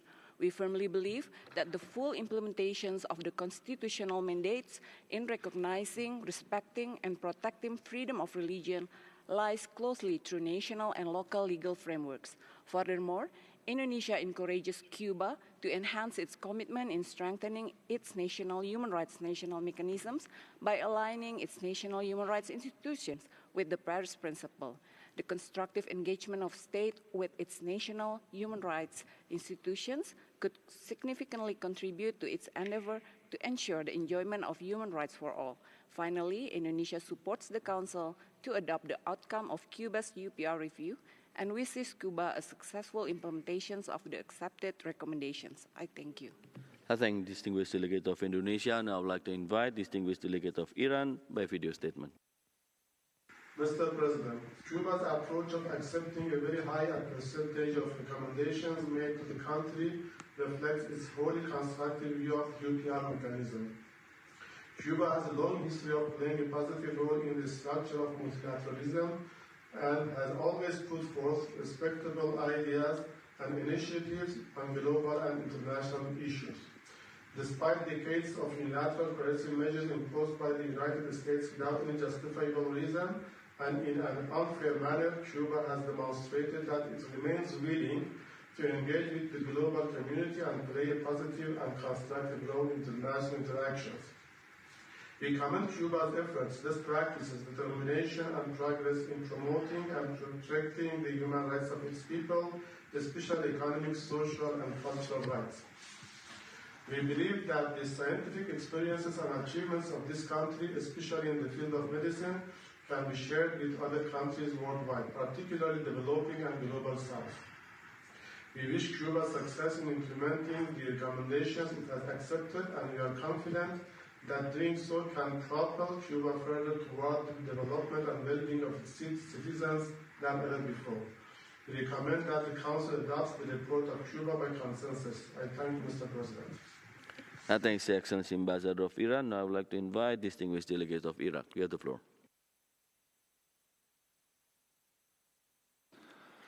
شكرا سيدنا أبا الرئيس. يتقدم وفد العراق بالشكر لوفد كوبا على الاستعراض الدوري الشامل الذي قدمته بشأن أوضاع حقوق الإنسان فيها، حيث شارك العراق بفاعلية خلال جلسة مناقشة التقرير، مقدما توصيتين بشأن مواصلة الجهود الرامية لتحسين جودة النظام الوطني للتربية الفنية والرياضية بكافة مستوياتها، ومواصلة تعزيز استقلال القضاء والمحامين. ويعرب وفد العراق عن تقديره لقبول جمهورية كوبا للتوصيتين المذكورتين آنفا. السيد نائب الرئيس، تبذل جمهورية كوبا جهود حثيثة لتعزيز حقوق الإنسان فيها، وتتعاون بشكل بناء مع مختلف الآليات الدولية المعنية بحقوق الإنسان.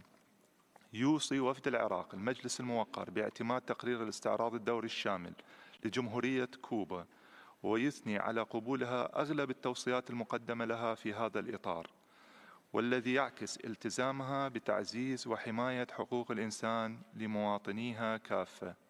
شكرا سيد نائب الرئيس. I thank distinguished delegates of Iraq. Now I would like to invite distinguished delegate of Kuwait. You have the floor. السيد نائب الرئيس، أود في البداية أن أعرب باسم بلادي عن بالغ التقدير لرئيس وفد كوبا على البيان الذي صدر حول موقف بلاده تجاه التوصيات المدرجة في تقرير الفريق العامل المعني بآلية الاستعراض الدوري الشامل. وبناء على الرؤية التي عبرت عنها جمهورية كوبا بخصوص التوصيات والاستنتاجات المتضمنة في التقرير المذكور، نود أن نثني على التعاون البناء الذي تظهره في تعاملها مع آليات مجلس حقوق الإنسان. وفي هذه الفرصة نود أن نشكر جمهورية كوبا على التقدم والإنجازات التي حققتها في مجال حقوق الإنسان خلال جلسة المراجعة، حيث تعكس إصرارها واهتمامها في تعزيز جميع الحقوق الاقتصادية والاجتماعية والثقافية. ويقدر وفد بلادي قبول حكومة كوبا لتوصيتيها بشأن مواصلة الحفاظ على موقفها الثابت في مكافحة التعصب الديني والإرهاب وكراهية الإسلام، وبشأن اعتماد خطة العمل الوطنية المحدثة لمنع مكافحة الاتجار بالأشخاص وحماية الضحايا. وفي الختام يود وفد بلادي أن يعبر عن تمنياته بالتقدم والازدهار لجمهورية كوبا، كما نوصي المجلس بالموافقة على تقرير الفريق العامل المعني بآلية الاستعراض الدوري الشامل. شكرا سيد نائب الرئيس. Thank distinguished delegates of Iraq. of Kuwait, my apology. Now I'd like to invite distinguished delegate of Laos People's Democratic Republic. We have the floor. Mr. Vice President, my delegation appreciates Cuba for the constructive engagement in the fourth UPR cycle. The Lao PDR commends the significant step taken by Cuba in advancing its national legal and institutional framework to promote and protect human rights in the country, including the adoption of the new constitution and a number of laws and regulations in many different areas. We also commend Cuba's national policy and its firm commitment to ensure access to free and equality education and health services to all citizens. My delegation appreciates that Cuba has accepted most recommendations received during the constructive dialogue, including the 2 recommendations made by the Lao PDR. We wish the government of Cuba a success in implementation of the accepted recommendation. In conclusion, we encourage the Council to adopt the UPR outcome report of Cuba by consensus. I thank you, Mr. Vice President. I thank distinguished delegates of Laos People's Democratic Republic. Now I would like to invite distinguished delegates of Lesotho. You have the floor. Thank you, Mr. Vice President. Lesotho wishes to welcome the delegation of Cuba to the adoption of their fourth cycle of UPR review outcomes. We salute Cuba for the positive engagement throughout the UPR process and her cooperation with other human rights mechanisms. Further, we are indeed enraptured by the 95% acceptance rate by Cuba of the recommendations made to her during the fourth cycle review. This signals Cuba's heightened commitment to enhance promotion of human rights of her people and to engage in the UPR process.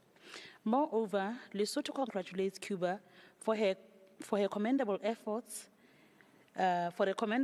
she took to enhance the right to education and the right to enjoy the highest attainable standard of health by her people, particularly by availing health services and education for free to her people.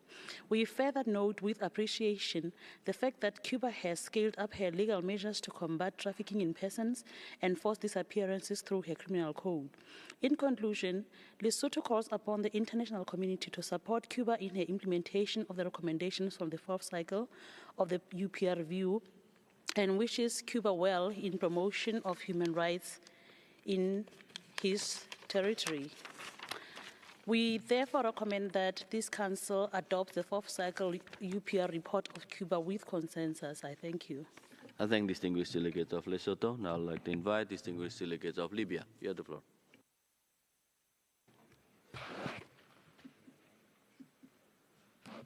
شكرا سيد النائب رئيس. نرحب بوفد جمهورية كوبا ونشكرهم على المشاركة النشطة في عملية الاستعراض الدوري الشامل وعلى كافة الجهود التي تبذلها حكومة كوبا للنظر في توصياتنا المقدمة خلال عملية الاستعراض السابقة، ونثني على التقدم المحرز الذي حققته في مجال حقوق الإنسان وخاصة اعتمادها البرنامج الوطني لمكافحة العنصرية والتمييز العنصري والموافقة على إنشاء لجنة وطنية لمتابعة ورصد تنفيذ أحكام اتفاقية حقوق الأشخاص ذوي الإعاقة والبرنامج الوطني للنهوض بالمرأة. وفي الختام يوصي وفد بلادي مجلسكم الموقر باعتماد التقرير الخاص بجمهورية كوبا، ولذا لا يسعنا إلا أن نعرب لوفد دولتكم الموقر عن أصدق التمنيات بالتوفيق والنجاح. شكرا للسيد نائب الرئيس.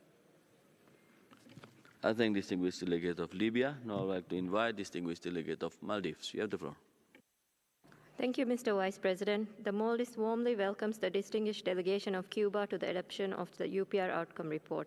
We commend Cuba for accepting 292 recommendations out of the 361 recommendations received during its fourth cycle of the UPR, held on 15 November 2023. My delegation notes with appreciation that Cuba has accepted both the recommendations made by the Maldives to continue training initiatives for professionals and workers involved in preventing and combating human trafficking, and to enhance accessibility to healthcare services for all persons with disabilities. The Maldives recommends the adoption of the UPR report of Cuba by consensus and wishes the government of Cuba every success in the implementation of the accepted recommendations. I thank you, Mr. Vice President. I thank distinguished delegates of Maldives, and now I would like to invite distinguished delegates of Morocco. You have the floor. Thank you, Mr. Vice President. My delegation welcomes Cuba's continued engagement with the Universal Periodic Review process and its meaningful interaction with this mechanism. My delegation thereby salutes Cuba's commitment to ratifying the Covenant on Economic, Social, and Cultural Rights, as well as its efforts toward harmonizing national legislation with the Constitution, ensuring the protection of human rights as enshrined in the new Constitution. My delegation supports the adoption of the final UPR document for Cuba and wishes the Cuban delegation great success in the implementation of all accepted recommendations. I thank you, Mr. Vice President. I thank distinguished delegates of Morocco. I would like to invite UN Development Coordination Office by video statement.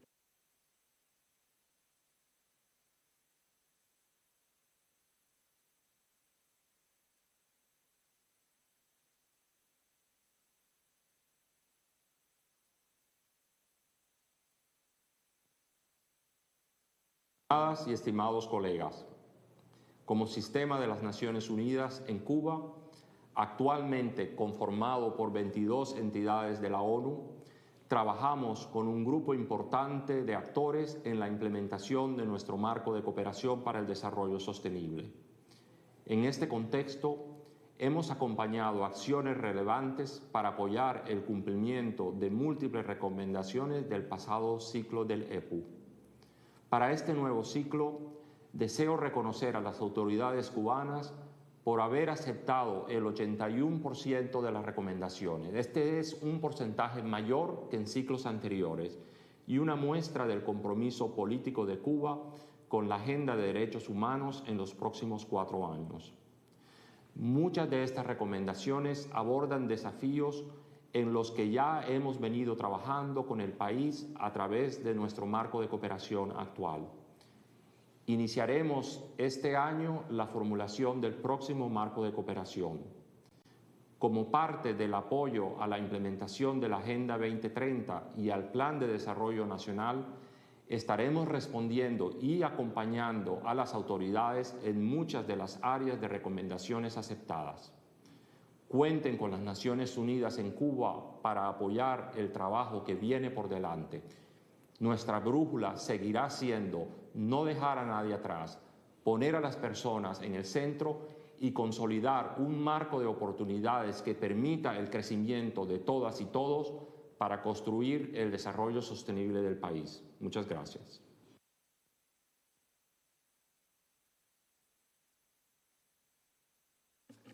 Thank you. Now I'd like to invite distinguished delegate of China. You have the floor.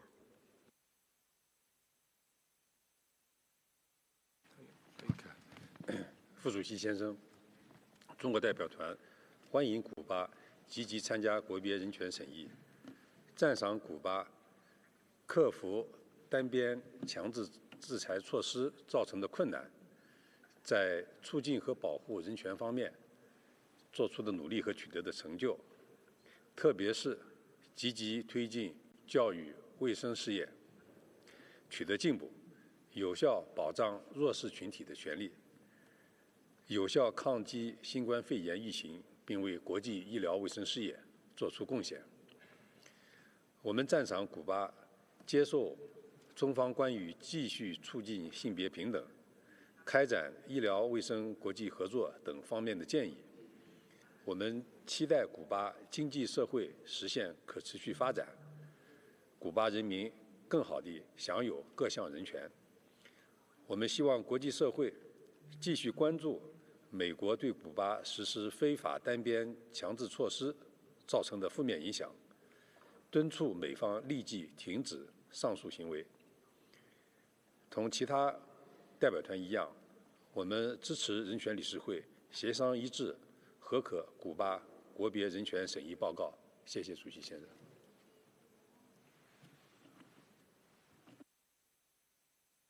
I thank His Excellency Ambassador of China. Now I'd like to invite distinguished delegate of Niger. You have the floor.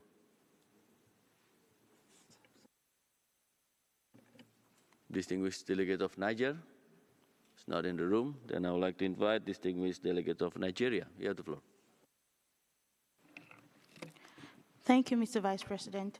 Nigeria warmly welcomes the delegation of the Republic of Cuba to the adoption of its fourth UPR outcome report and commends the government for commitment to its international human rights obligations and continued cooperation with human rights mechanisms, including the UPR.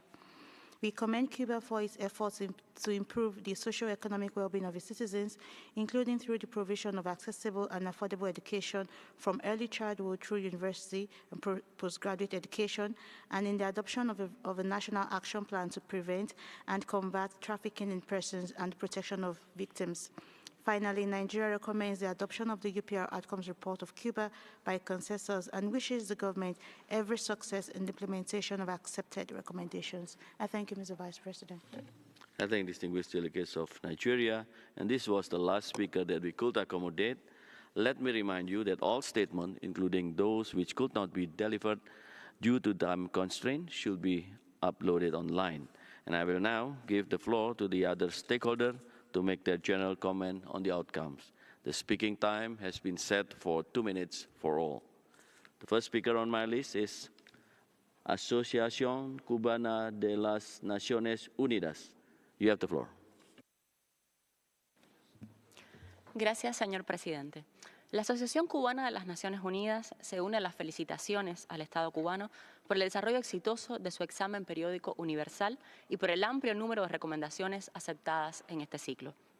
Reconocemos los avances continuos en derechos humanos en el país y la marcada voluntad política del Estado. A pesar del impacto devastador del criminal bloqueo económico, comercial y financiero que trata de asfixiar al pueblo cubano y constituye una flagrante violación de nuestros derechos humanos. Reconocemos muy especialmente el creciente involucramiento que ha tenido en los últimos años la sociedad civil cubana en el diseño e implementación de políticas públicas con marcado impacto en los derechos humanos. Nuestra asociación se enorgullece de haber participado de manera muy activa en este proceso. El pasado año organizamos un amplio diálogo de la sociedad civil cubana sobre derechos humanos, que permitió realizar un análisis de los avances y desafíos del país en la materia. Como resultado, se realizaron múltiples recomendaciones al Estado previo al examen. Nos satisface además el proceso de consultas realizado por las autoridades cubanas con organizaciones, movimientos, redes y actores sociales de la sociedad civil cubana sobre las recomendaciones recibidas. Esto permitió ofrecer nuestros criterios y sostener amplio y fructífero debate antes de que el Estado tomara decisión sobre las recomendaciones aceptadas. Estos procesos participativos y colaborativos en materia de derechos humanos nos ponen en una mejor posición para trabajar de conjunto en el seguimiento desde nuestras competencias diferenciadas a la implementación de las recomendaciones en el nuevo ciclo que ahora comienza. Gracias. Now I'd like to invite Federation of Cuban Women, intervention by video. Señor presidente, la Federación de Mujeres Cubanas agradece las recomendaciones realizadas en ocasión de la presentación de Cuba LEPU, al mismo tiempo que señala que en los procesos de consultas efectuados para la elaboración del informe nacional, la organización realizó sus aportes vinculados a las transformaciones que han tenido lugar en la condición y posición de las mujeres. En Cuba se evidencian mayores niveles de equidad y justicia social como resultado de la existencia de una estrategia nacional integral para la promoción de la igualdad de género, la labor de la Federación de Mujeres Cubanas y la voluntad política del Estado y de Gobierno concretada en políticas, leyes, programas y planes que favorecen la igualdad de derechos y oportunidades de mujeres y hombres. Muestra de ello lo constituye la aprobación de la nueva Constitución de la República, del Código de las Familias y la promulgación del Decreto Presidencial Programa Nacional para el Adelanto de las Mujeres. Pues la lucha por la igualdad de género no es únicamente un tema en defensa de los derechos legítimos de un sector de la población, es una condición indispensable para el desarrollo sostenible con justicia social. Cuba ha demostrado que es posible garantizar a todas las personas una vida digna, a pesar de que el bloqueo económico, comercial y financiero impuesto por el gobierno de los Estados Unidos constituye el principal obstáculo para el desarrollo y avance de las mujeres cubanas. Muchas gracias. Thank you. Now I'd like to invite International Association of Democratic Lawyers, intervention by video. La Asociación Internacional de Juristas Demócratas felicita a Cuba por los esfuerzos realizados y los logros alcanzados en materia de derechos humanos a pesar de las duras condiciones económicas que se enfrenta a causa del bloqueo ilegal impuesto contra el pueblo cubano durante más de 60 años.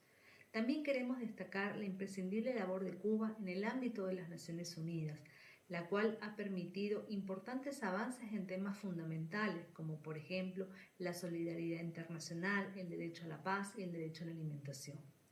Acogemos con beneplácito que el Estado cubano haya realizado un profundo e integral proceso de reformas legislativas para fortalecer el marco jurídico e institucional de la promoción y la protección de los derechos humanos, en especial la promulgación de la nueva Constitución de Cuba de 2019 y la amplia consulta desarrollada con la sociedad civil. Resaltamos de manera particular que a pesar del bloqueo económico, Cuba haya sido un ejemplo en el manejo de la pandemia de la COVID-19, como también en su labor solidaria apoyando a la humanidad entera con vacunas y personal médico, lo que ha permitido salvar miles de vidas humanas. Muchas gracias. Thank you. Now I would like to invite Center Europe. You have the floor. Señor Vicepresidente, felicitamos a la República de Cuba por su compromiso histórico y realizaciones en materias de derechos económicos, sociales y culturales. En las últimas décadas, Cuba ha promovido un exitoso proceso de distribución de la tierra, reforma agraria, y una metodología denominada campesino a campesino, utilizada para construir un movimiento agroecológico de base.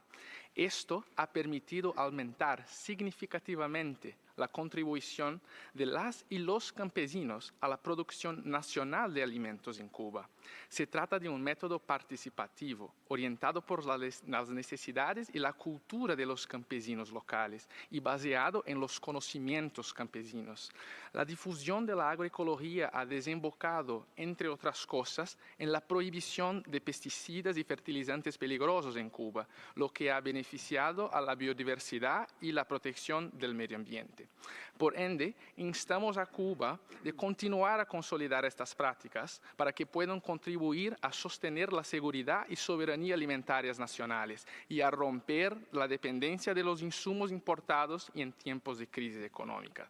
Instamos igualmente a promover e implementar la Declaración de la ONU sobre Derechos Campesinos como vector para la consolidación de la agroecología y para la elaboración de nuevas leyes y políticas a la luz de los principios y disposiciones consagrados en dicha declaración.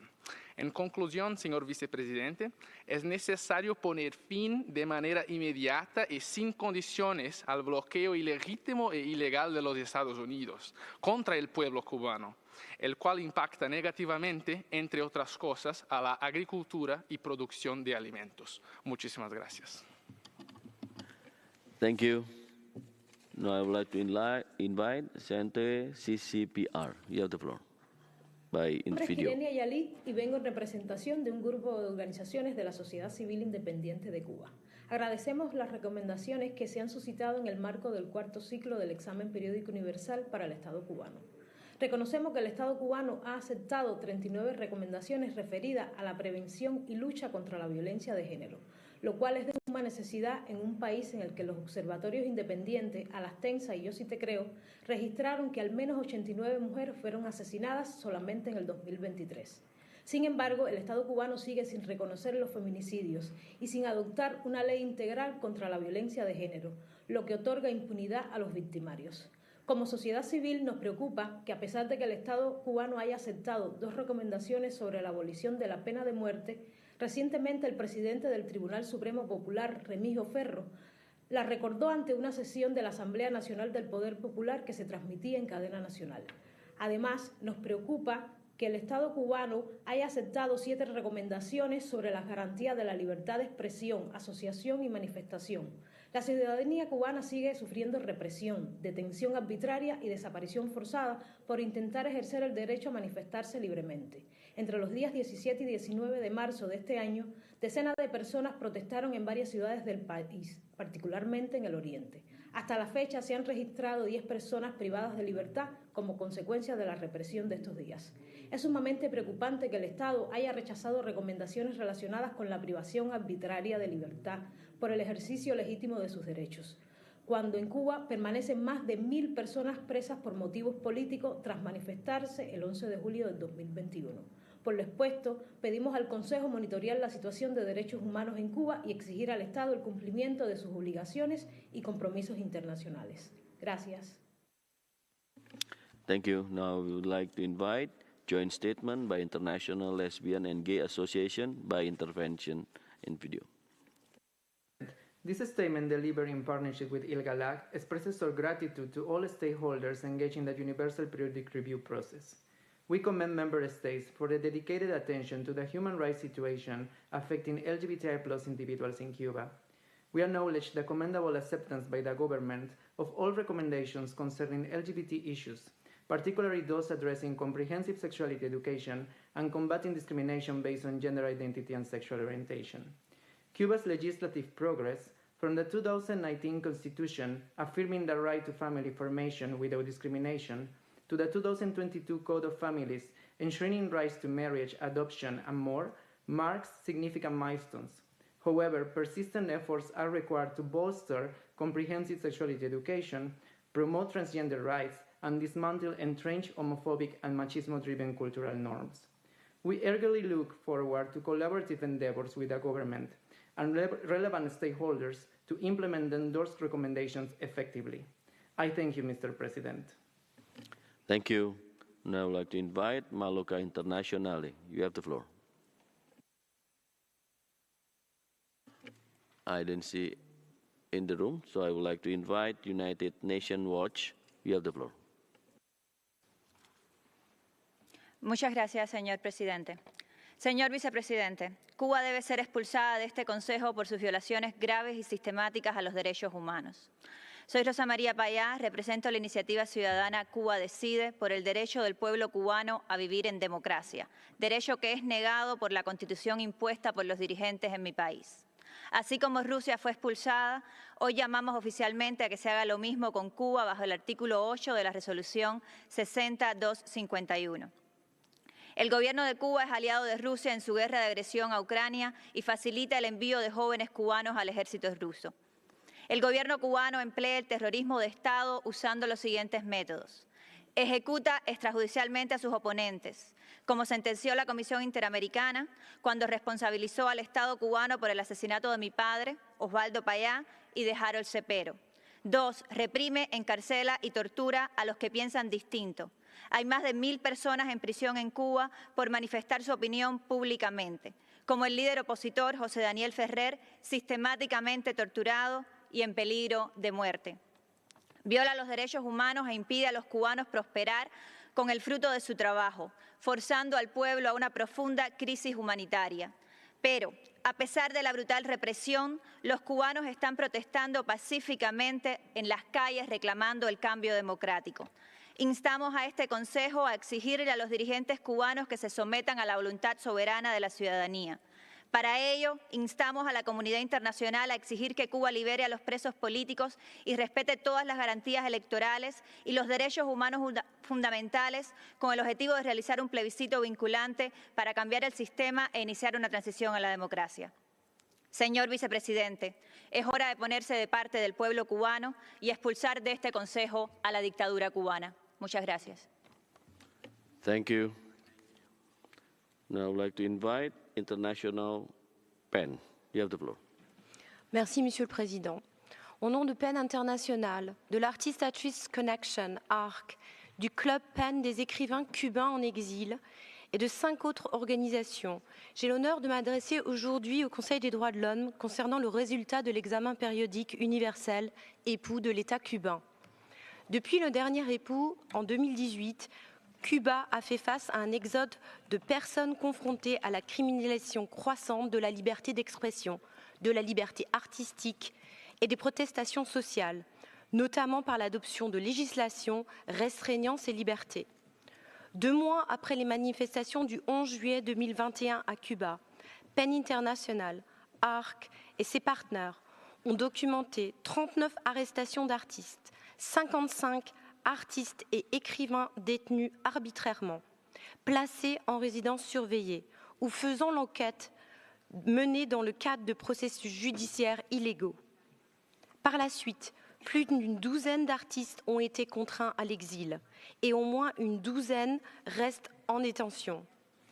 Nous attirons l'attention sur les cas des artistes Luis Manuel Otero Alcántara, Michael Castillo Pérez et Maria Cristina Garrido Rodriguez, qui, parmi tant d'autres, ont été condamnés à la prison à Cuba pour avoir exercé leur liberté d'expression.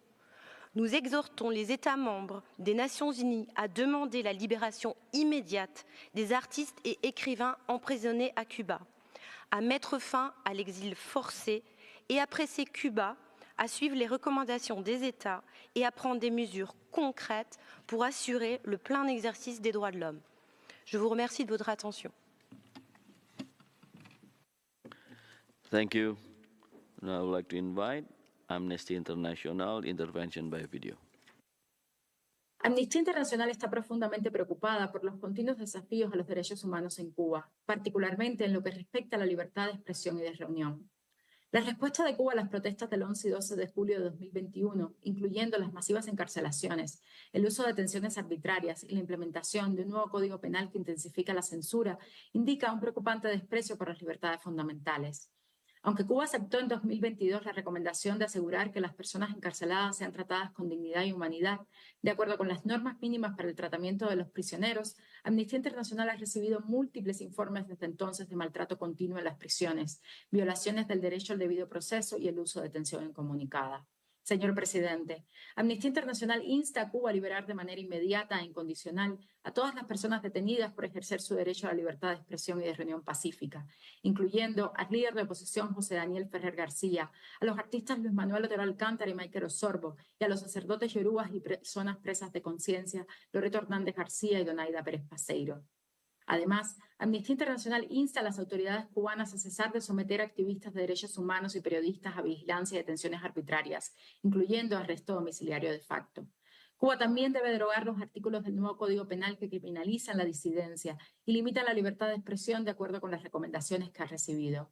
Finalmente, insistimos en que Cuba implemente recomendaciones para abolir la pena de muerte y ratifique sin reservas el Pacto Internacional de Derechos Civiles y Políticos, el Pacto Internacional de Derechos Económicos, Sociales y Culturales. Cuba debe también adherirse al protocolo facultativo de la Convención contra la Tortura y otros tratos o penas crueles, inhumanas o degradantes, y al Estatuto de Roma de la Corte Penal Internacional, así como permitir el acceso a organizaciones de derechos humanos y extender invitaciones a los procedimientos especiales de derechos humanos de Naciones Unidas para visitar el país. Gracias. Thank you. Now I would like to invite National Union of Jurists of Cuba. You have the floor. Señor Vicepresidente, la Unión Nacional de Juristas de Cuba, en el marco del resultado de la presentación del informe de adopción al EPU ante el Consejo de Derechos Humanos de las Naciones Unidas, tiene a bien emitir las consideraciones siguientes. Como organización que integra a la sociedad civil, fuimos convocados para conocer de las recomendaciones realizadas a nuestro país en ocasión de este ejercicio, oportunidad en la que ofrecimos nuestras opiniones.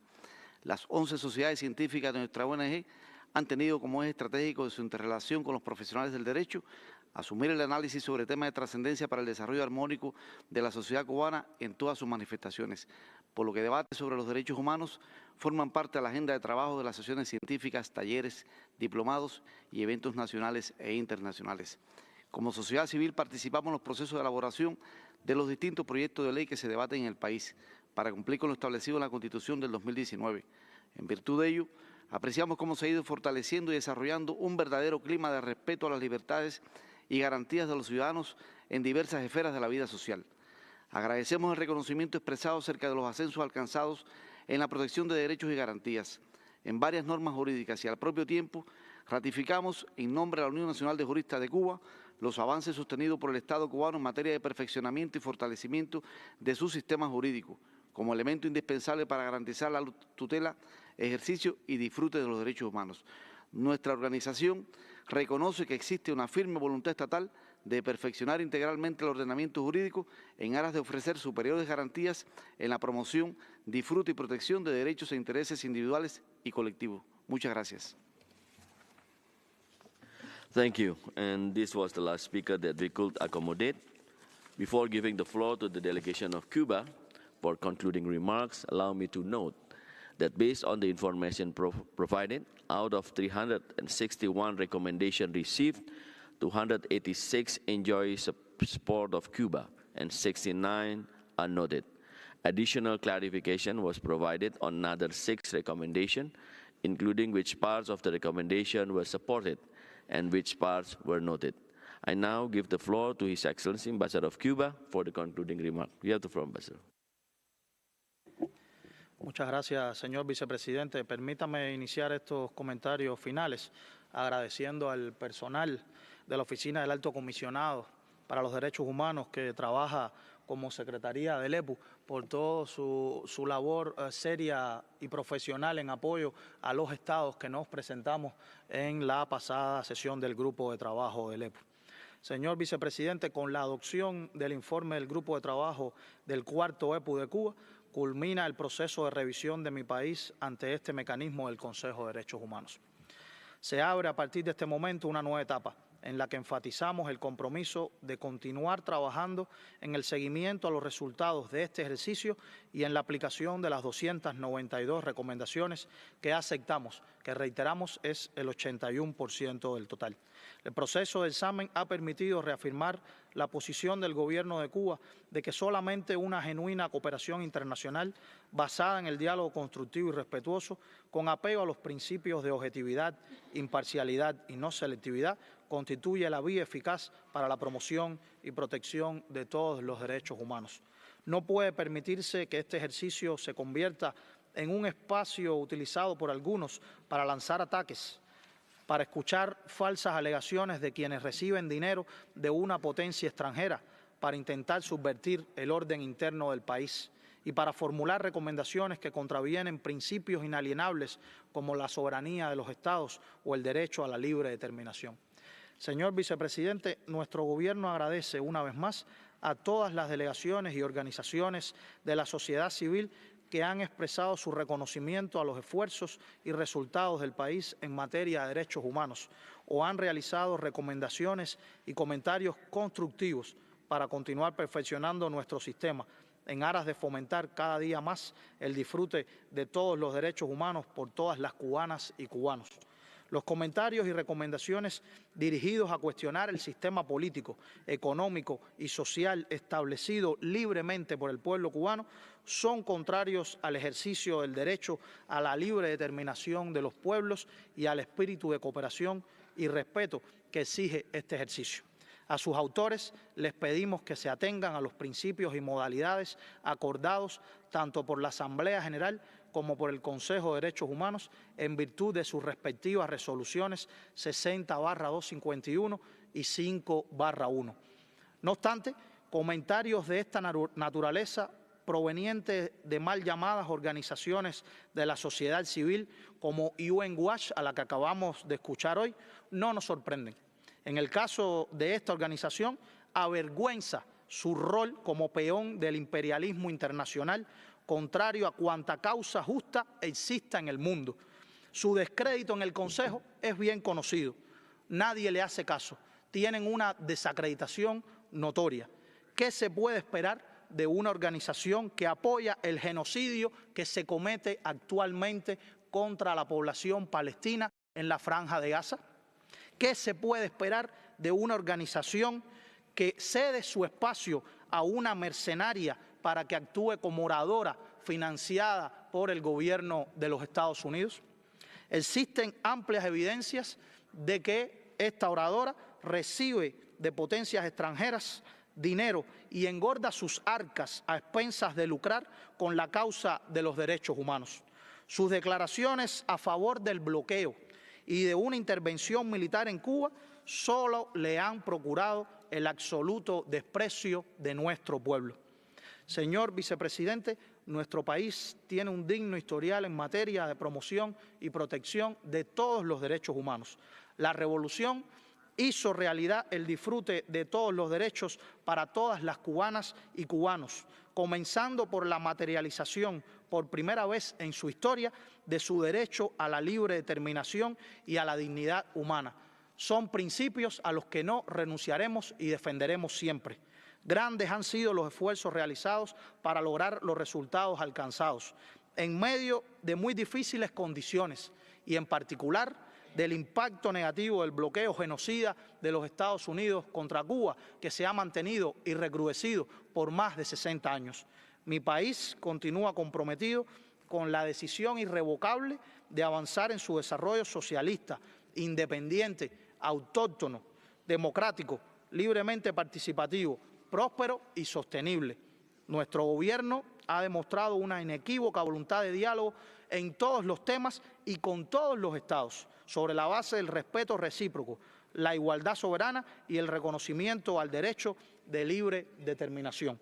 El gobierno cubano reafirma su voluntad de continuar trabajando sin descanso en la búsqueda de soluciones creativas a nuestras dificultades actuales y en la protección integral de los derechos humanos mediante el fortalecimiento de una genuina cooperación internacional. Muchas gracias, señor vicepresidente. I thank His Excellency Ambassador of Cuba, and I now propose that the Council adopt the decision on the outcome of the Universal Periodic Review of Cuba as it appears on the screen. I see no objection. The decision is adopted. I thank His Excellency for this presentation and the delegation for the constructive participation of Cuba throughout the UPR process. We shall now take a short technical break before we proceed with the general debate under Agenda Item 6.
Excellencies, distinguished participants, we shall now continue with the general debate under Agenda Item 6. Before we start, let me inform you that all requests for a right of reply relating to statements delivered during this general debate will be accommodated following the conclusion of the general debate. I would also like to remind all speakers to comply with the allocated speaking time, which is 2.5 minutes for members and 1.5 minutes for observers. As practice, the full statement will be uploaded on the extranet. and I thank you for your kind understanding and cooperation. We will continue with the list of speakers for members of the Council, and now I give the floor to the distinguished representative of Maldives. You have the floor.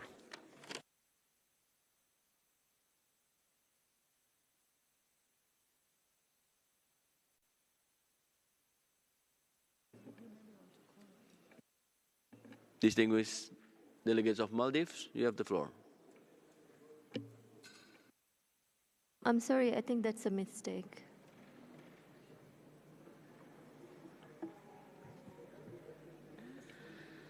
Now I would like to invite distinguished delegates of Ghana. You have the floor.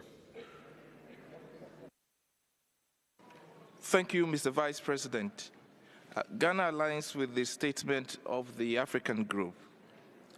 We also echo the endorsement made by several delegations regarding the UPR's unique ability to bridge political differences, foster a culture of constructive engagement, deepen cooperation among states, and promote mutual respect. As a country that has recently undergone the UPR mechanism, Ghana recognizes the mechanism as a viable platform for states to share best practices, identify challenges, and commit to tangible improvement. For us, the UPR mechanism has been a catalyst for positive change and has fostered dialogue, cooperation, accountability, and a whole of society approach in driving meaningful progress towards the promotion and protection of human rights. We remain supportive of the modalities of the UPR mechanism, especially as it is member state-driven, non-politicized intergovernmental process, and the fact that it adopts a multi-stakeholder approach, according primacy to the state under review in the outcomes and in its implementation. In this context, we are pleased to inform this meeting that Ghana is progressively implementing the recommendations received during our fourth UPR cycle, which took place last year. Mr. Vice President, Ghana believes that this Council must continue with a collective effort to encourage all states to embrace the UPR process. We must also assist states with the requisite support and capacity to enable them to effectively harness the transformative potential of the UPR process to build resilient societies where human rights are universally respected and protected. Finally, as we work towards achieving a more equitable and inclusive world, Ghana reaffirms its commitment to the UPR mechanism and reiterates her unwavering determination to work collaboratively and cooperatively with the Council, the UN system, civil society, and other UN member states to shape a better future for all. I thank you. I thank distinguished delegates of Ghana. Now I would like to invite distinguished delegates of Malaysia. You have the floor. Thank you, Mr. Vice President. Malaysia recognizes the Universal Periodic Review as an invaluable avenue for peer review mechanism, allowing us to take stock of progress, identify challenges, and advance the human rights agenda. Furthermore, cognizant of the interlinkages between SDGs and human rights, and therefore to the UPR, Malaysia has incorporated SDGs into our National Recommendation Tracking Database, NRTD. The NRTD, a practical tool that contains 168 indicators, will facilitate the implementation of Malaysia's obligations under the UPR, treaty bodies, special procedure mandate holder, and SDGs. Malaysia believes that the integration of international human rights norms and standards, as well as SDGs into the development agenda would ensure that no one is left behind. Last January, Malaysia presented our national report for the fourth cycle of the UPR. This vital exercise was collective effort involving a whole of society approach in consultations with various stakeholders, including civil society and the Human Rights Commission of Malaysia, SUHAKAM. Malaysia's participation in the UPR process underscores our unwavering dedication to upholding the fundamental principles enshrined in the Universal Declaration of Human Rights. Malaysia realizes that participation in the UPR process can pose financial challenges for many countries, particularly those with limited resources. The voluntary fund for participation in the UPR plays a crucial role in addressing this issue by providing financial assistance to eligible countries, enabling them to fully engage in the UPR process and benefit from its outcomes. In this regard, Malaysia encourages more member states to consider contributing to the voluntary fund in the UPR to enable more countries to conduct comprehensive national consultations and actively engage with the UPR working group, thereby strengthening the process and enhancing its impact on the ground. Mr. Vice President, Malaysia recognizes the journey towards realizing human rights would require more than just rhetoric. It demands concrete measures and effective implementation strategies of the UPR recommendations.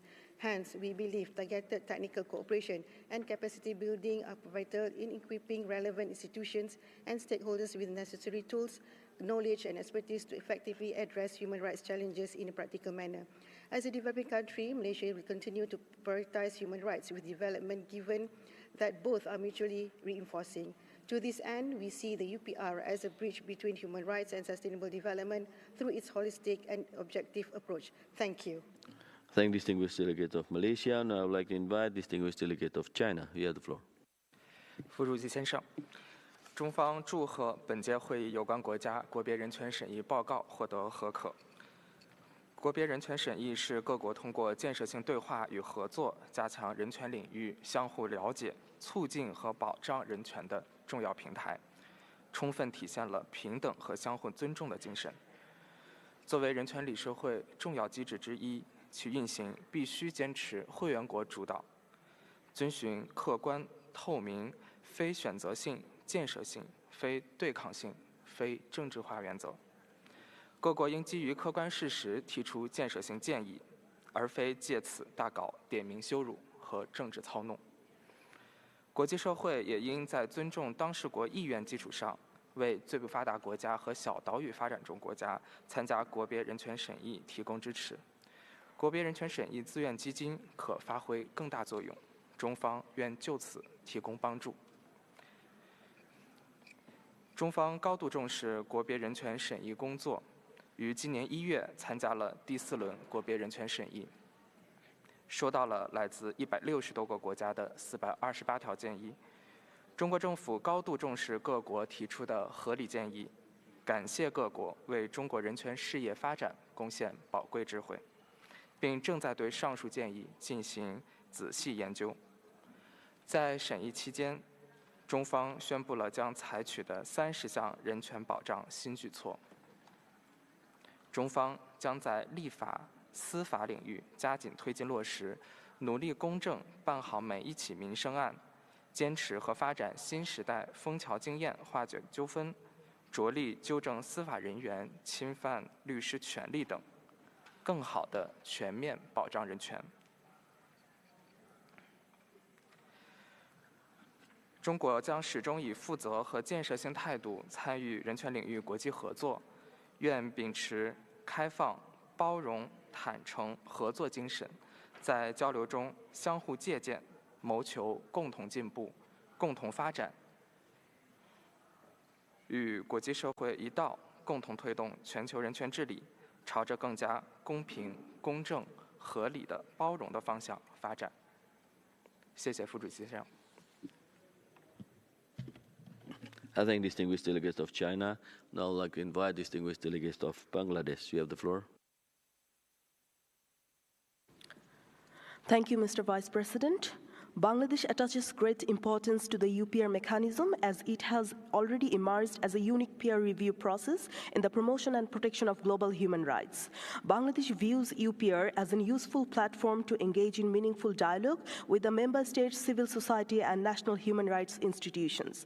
We remain committed to engaging in constructive dialogues with all stakeholders in a collaborative spirit. Last November, Bangladesh has actively participated in its 4th cycle of UPR. It is encouraging that 110 member states participated in our review. The exchange of views and inputs from the members and observer states were depth and substantive. We believe that the process has enriched Bangladesh's national effort at promotion of human rights. We will duly reflect on the observations made by the member states, which will guide us in taking further steps for fulfilling our human rights obligations. In this regard, we commend the member states for their valuable and constructive engagements during our UPR.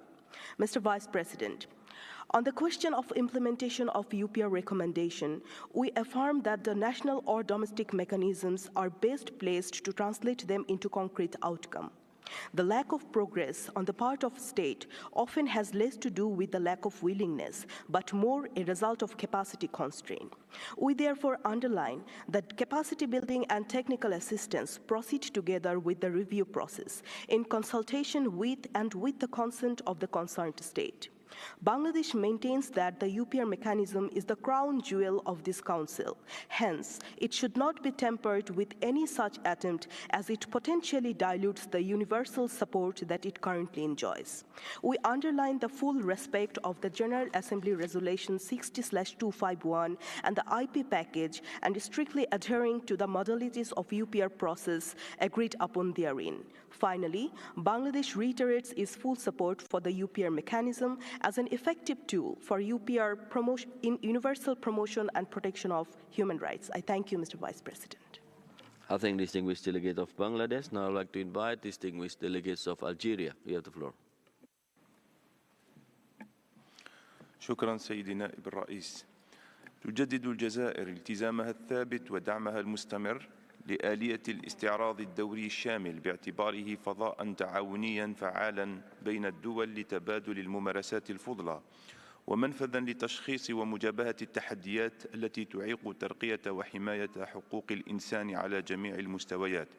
وقد مكنت هذه الآلية الدول من تسليط الضوء على الجهود والإنجازات الوطنية وتشجيع تبادل أفضل للممارسات، فضلا عن تقديم اقتراحات بناءة لمعالجة تحديات حقوق الإنسان على أرض الواقع بشكل أفضل مما يساهم في تحقيق أهداف التنمية المستدامة. لقد التزمت الجزائر بتقديم تقريرها الرابع في الأجال المحددة وبالشكل المطلوب، وقد تمت مناقشته بقدر كبير من الإيجابية، احتوائه على أهم الإنجازات التي حققتها الدولة في سبيل إعمال مختلف حقوق الإنسان، سواء كانت سياسية مدنية واقتصادية واجتماعية، وهي مستمرة في تنفيذ التوصيات التي قبلتها. وتشير الجزائر إلى أهمية تقديم توصيات للدولة قيد الاستعراض بعيدا عن أي تسييس، مع الأخذ بعين الاعتبار خصوصياتها الثقافية والاجتماعية والاقتصادية، وتؤكد على أن مسؤولية تنفيذ التوصيات المقبولة تقع بشكل أساسي وحصري على عاتق الدولة محل الاستعراض، والتي يمكن للشركاء دعم جهودها بناء على طلبها ووفقا لأولوياتها الوطنية، مما يساهم في سد الثغرات وتقوية الآليات والتشريعات الوطنية لتعزيز وحماية الكرامة الإنسانية. كما تشدد الجزائر على الدور القيم للمجتمع المدني والمؤسسات الوطنية لحقوق الإنسان في تعاونها ودعمها في تعزيز عمل المؤسسات والآليات الوطنية، وتجدد تأكيدها من جهة أخرى على أهمية المساعدة التقنية وبناء القدرات كأداة دعم للبلدان الأقل نمواً، والتي تطلبها لإعمال التوصيات وتعزيز وحماية حقوق الإنسان. شكرا لكم سيدي نائب الرئيس. I thank distinguished delegates of Algeria. Now I would like to invite distinguished delegates of Gambia. You have the floor.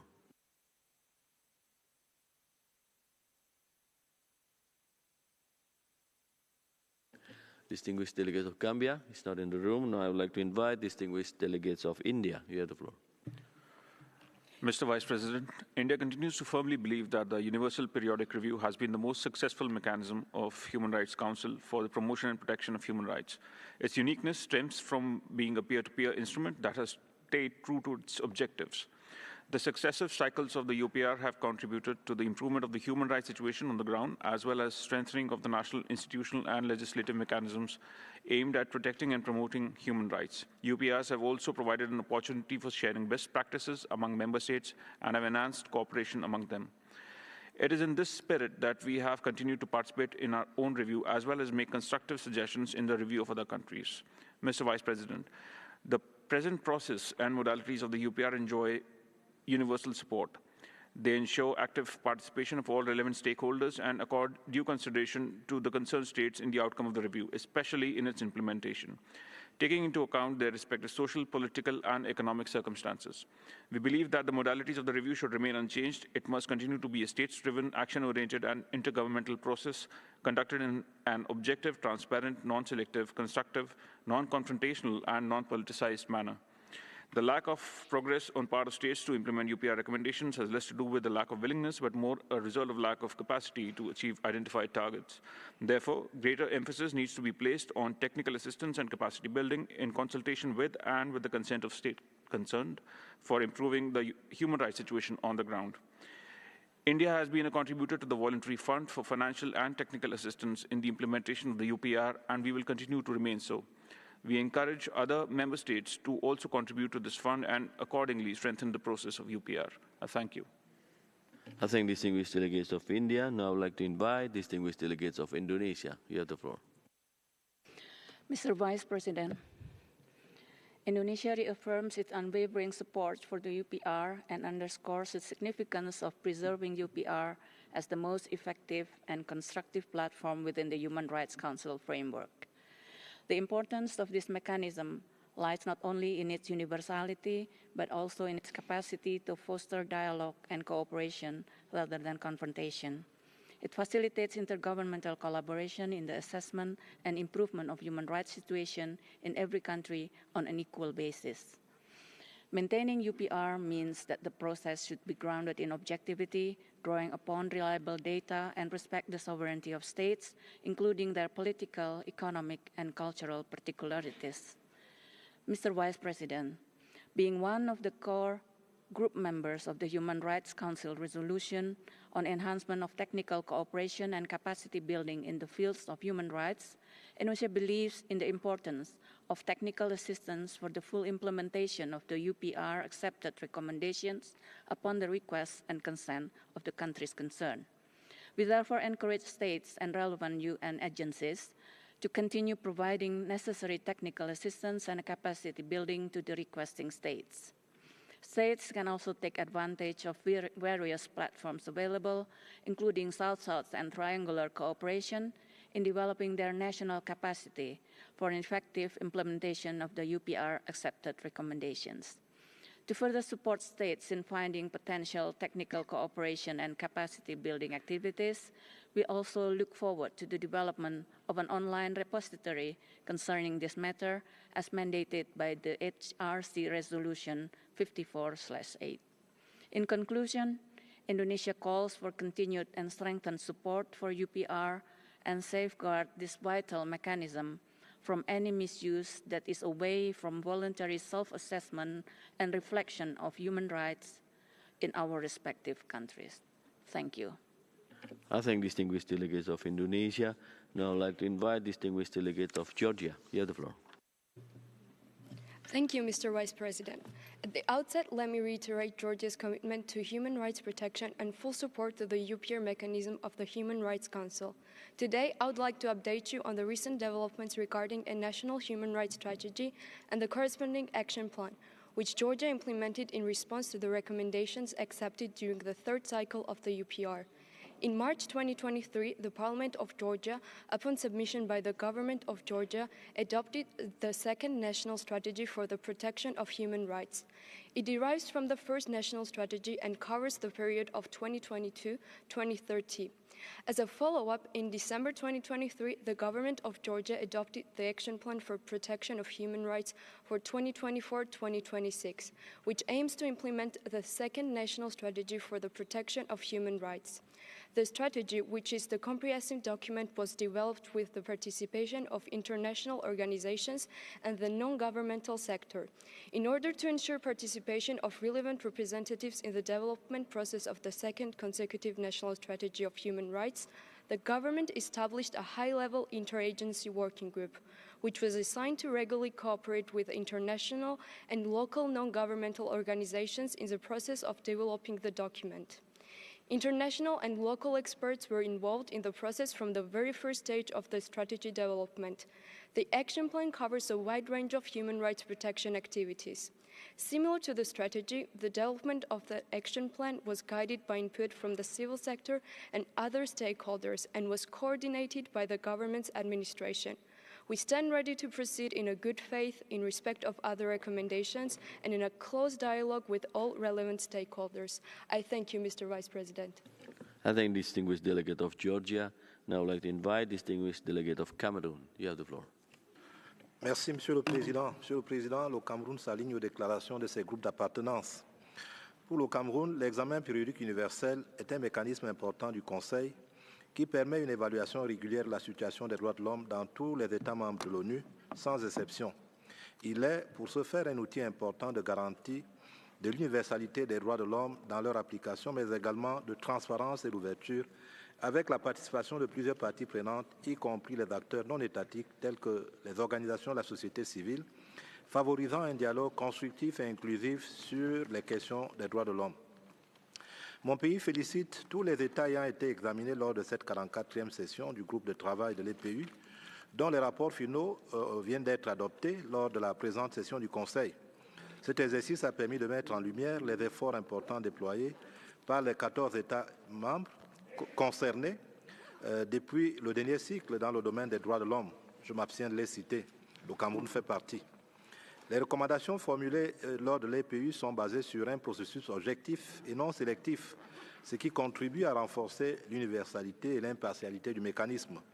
Toutefois, pour mon pays, le manque d'outils de suivi réel, la politisation parfois observée par certains acteurs, ainsi que l'insuffisance des ressources sont autant de facteurs pouvant limiter la capacité du mécanisme de l'EPU à mener des évaluations approfondies et à assurer un suivi adéquat des recommandations.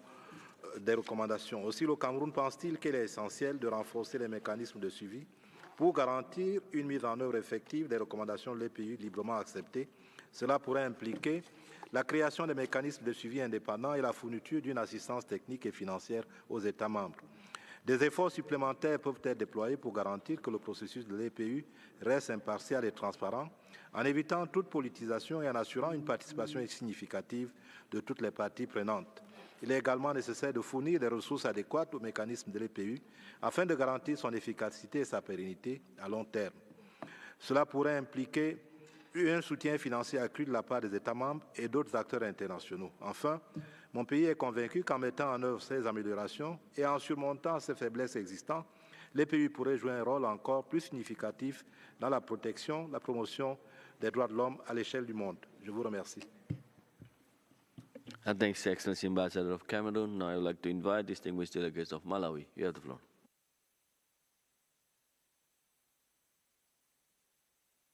Distinguished delegates of Malawi, not in the room. Now I would like to invite distinguished delegate. Here. Oh, you have the floor.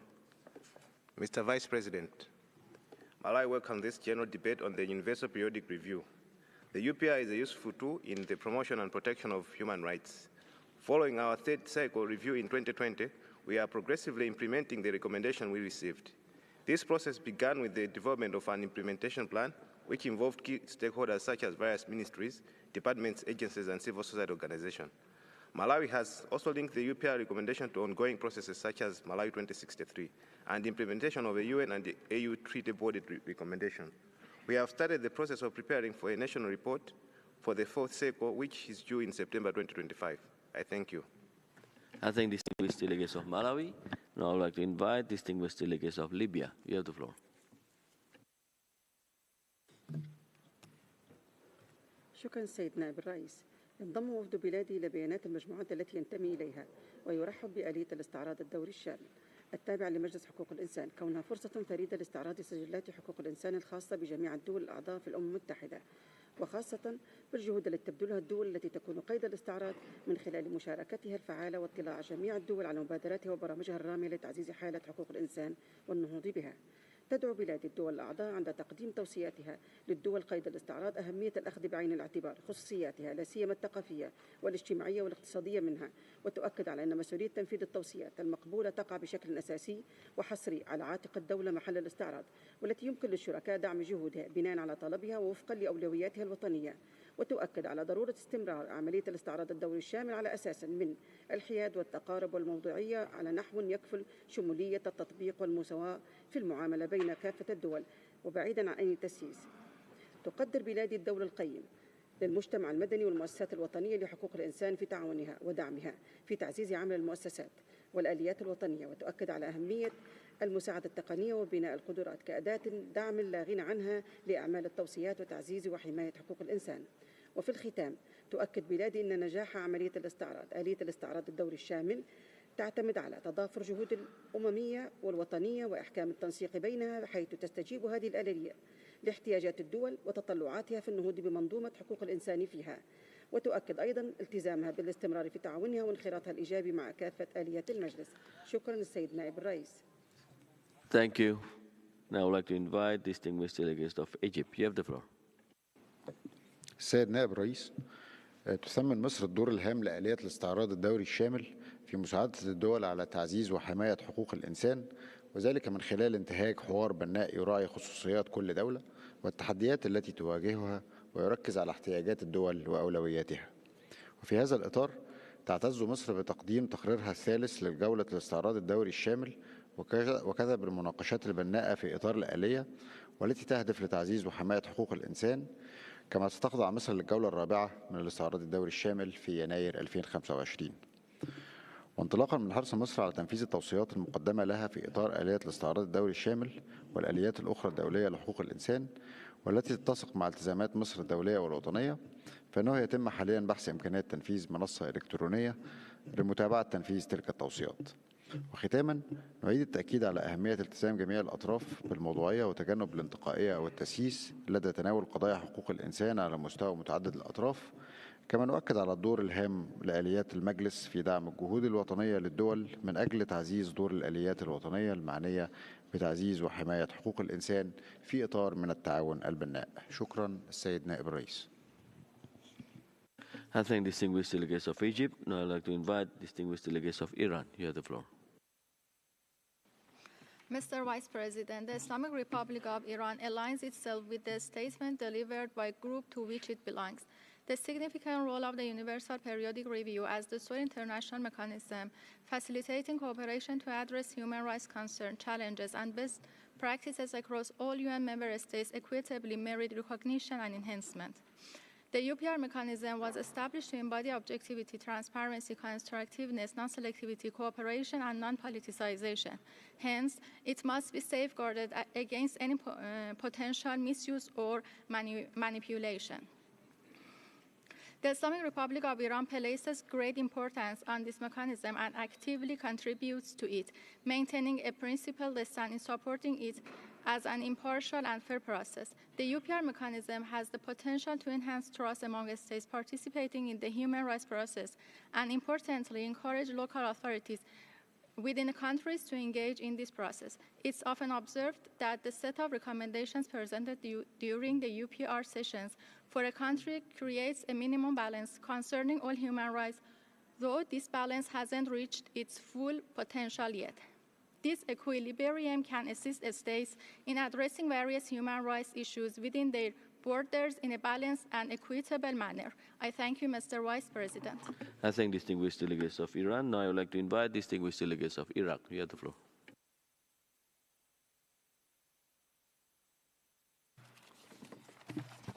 شكرا سيد نائب الرئيس. يؤكد وفد جمهورية العراق على الدور المحوري لآلية الاستعراض الدوري في تحسين وتعزيز أوضاع حقوق الإنسان على أرض الواقع في الكثير من البلدان في جميع أنحاء العالم من خلال إيفاء الدول بالتزاماتها وتعهداتها في مجال حقوق الإنسان وتقييم التطورات الإيجابية والتحديات التي تواجهها وتبادل أفضل الممارسات بين الدول وأصحاب المصلحة الآخرين.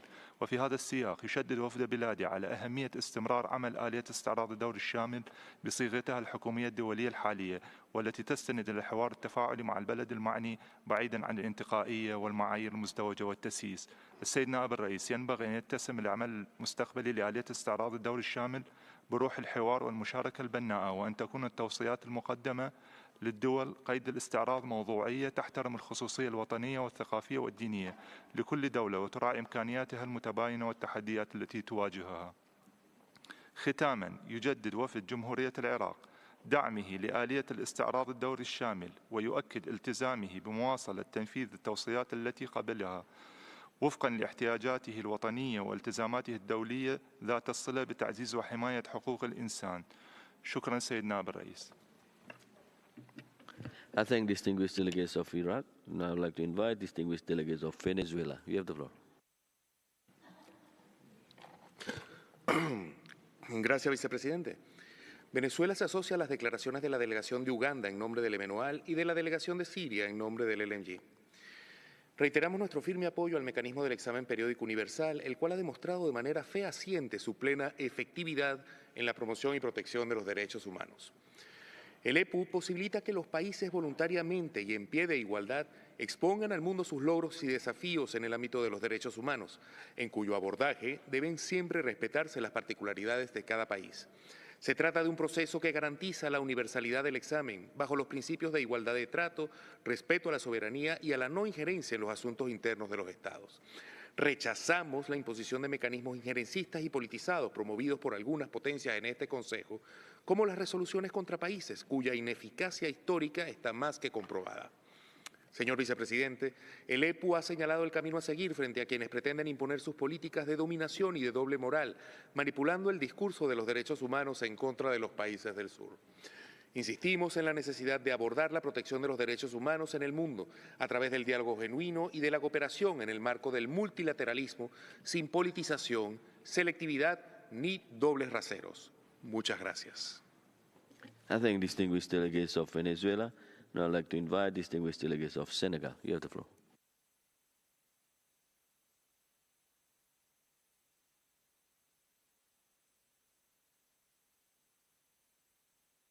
Distinguished delegate of Senegal? Not in the room. I'd like to invite distinguished delegate of Tunisia. You have the floor. شكرا سيد نائب الرئيس. يؤكد وفد بلادي على أهمية آلية الاستعراض الدوري الشامل في تطوير منظومة حقوق الإنسان وفي تقديم المشورة للدول الأعضاء والمساعدة في بناء قدراتها وفقا لاحتياجاتها وأولوياتها الوطنية. نجدد حرص تونس في إطار التزامها الثابت بحماية وتعزيز حقوق الإنسان ودعم الديمقراطية وسيادة القانون بمواصلة تعاونها البناء والشفاف مع هذه الآلية بما يدعم جهود مسارها الإصلاحي على درب بناء ديمقراطية حقيقية تستجيب لمطالب الشعب. وقد قدمت تونس في نوفمبر 2022 تقريرها الرابع لآلية الاستعراض الدوري الشامل، تم إعداده وفق مقاربة تشاركية مع كافة الأطراف المعنية، وعرض الخطوات الهامة التي قطعتها على درب تطوير منظومة حقوق الإنسان وتطوير حماية الحقوق والحريات إلى جانب التدابير المتخذة لتنفيذ توصيات دورة الاستعراض السابقة ومختلف آليات حقوق الإنسان الأخرى. وفي الختام نجدد التزام تونس بمواصلة تعاونها البناء مع جميع هيئات وآليات حقوق الإنسان في إطار جهودها لاستكمال البناء المؤسساتي ومزيد تعزيز منظومة حقوق الإنسان في بعدها الشامل بما يضمن احترام حقوق الإنسان والحريات الفردية والعامة وحمايتها وتعزيزها للجميع. شكرا سيد نائب الرئيس. I thank distinguished delegates of Tunisia. Now I'd like to invite distinguished delegates of Bolivia. You have the floor. Gracias, señor vicepresidente. El Estado Plurinacional de Bolivia reitera su apoyo al mecanismo del examen periódico universal como principal herramienta de cooperación intergubernamental para examinar cuestiones de derechos humanos en todos los Estados miembros de Naciones Unidas sin distinción. El EPU refleja los principios de universalidad, imparcialidad, interdependencia, igualdad, el respeto a la soberanía y la no injerencia en asuntos internos de los Estados. a diferencia de iniciativas impuestas que son selectivas, injerencistas y politizadas, promovidas por algunos países, imposiciones que no permiten un abordaje constructivo de los derechos humanos.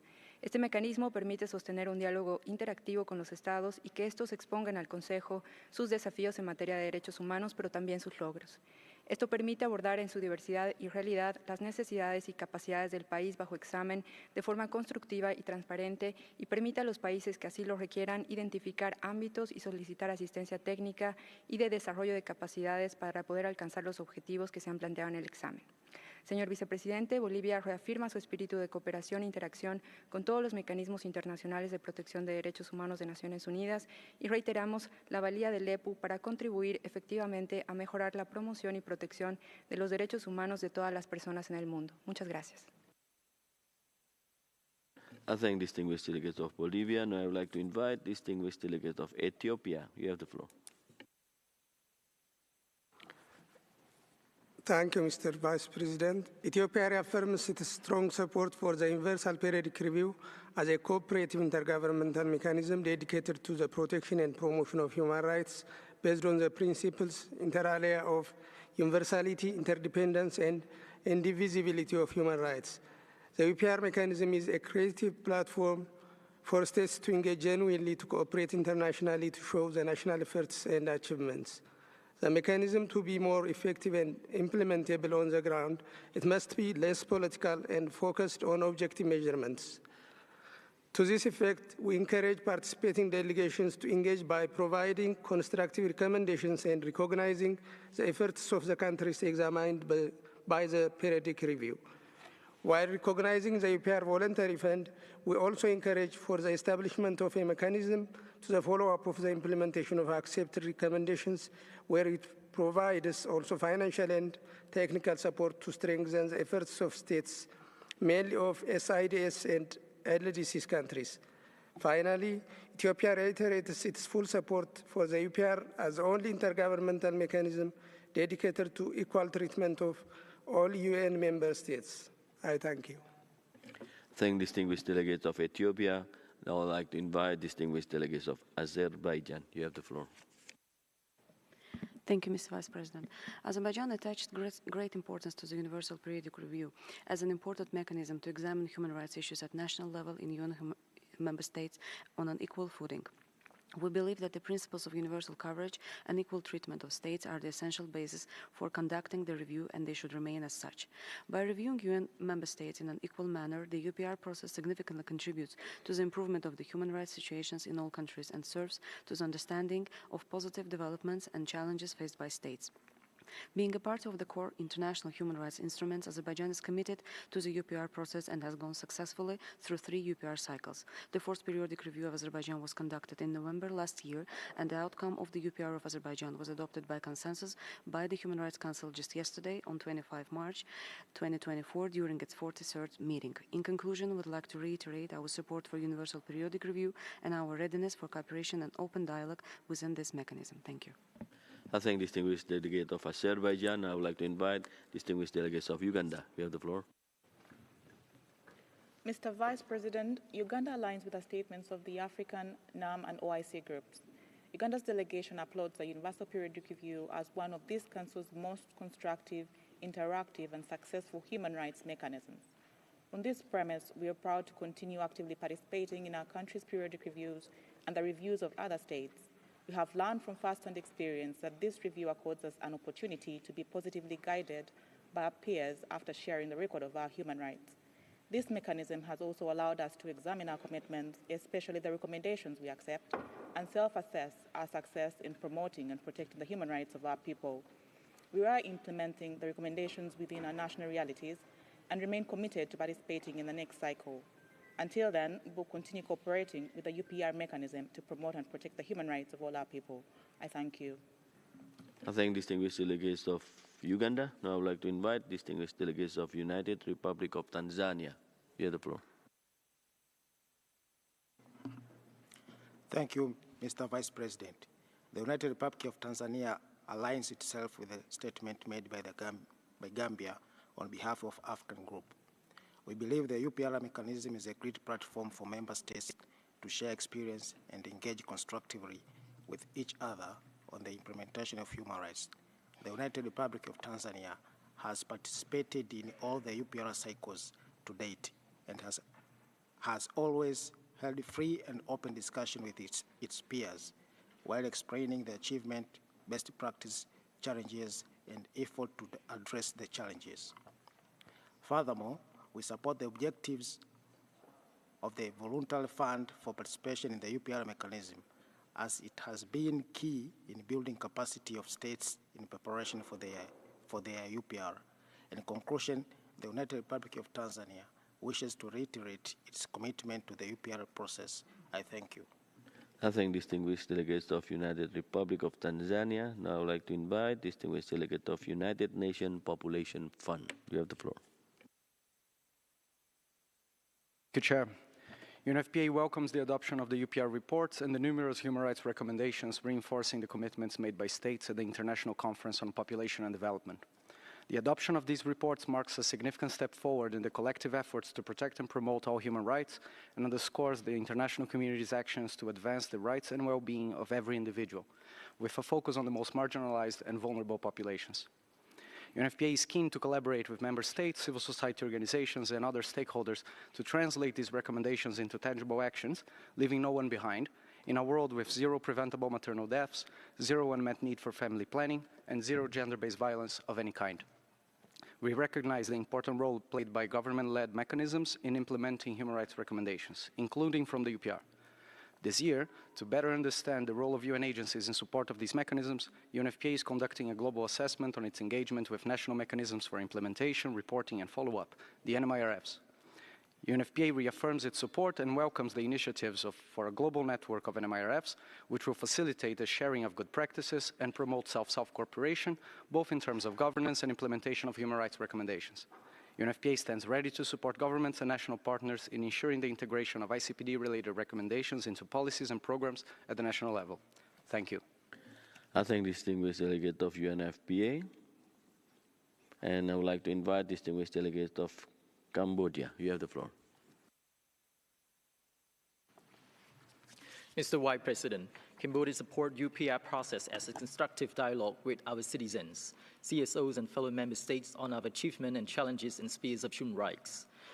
Our participation in the past 3 UPR cycle has contributed to the strengthening of national human rights protection system and realization of SDGs on many fronts. With notable fulfillment across the UPR recommendation, among others, the final draft law on HLI, poverty reduction, better health coverage, promotion and protection of human rights of the vulnerable and indigenous people, judicial reform, combating corruption and human trafficking, and enhanced civil and political rights. Furthermore, in line with the accepted UPR recommendation, Cambodia has implemented wide-ranging social assistance schemes aimed at reducing poverty, vulnerability, and inequality while boosting human development and national economic growth.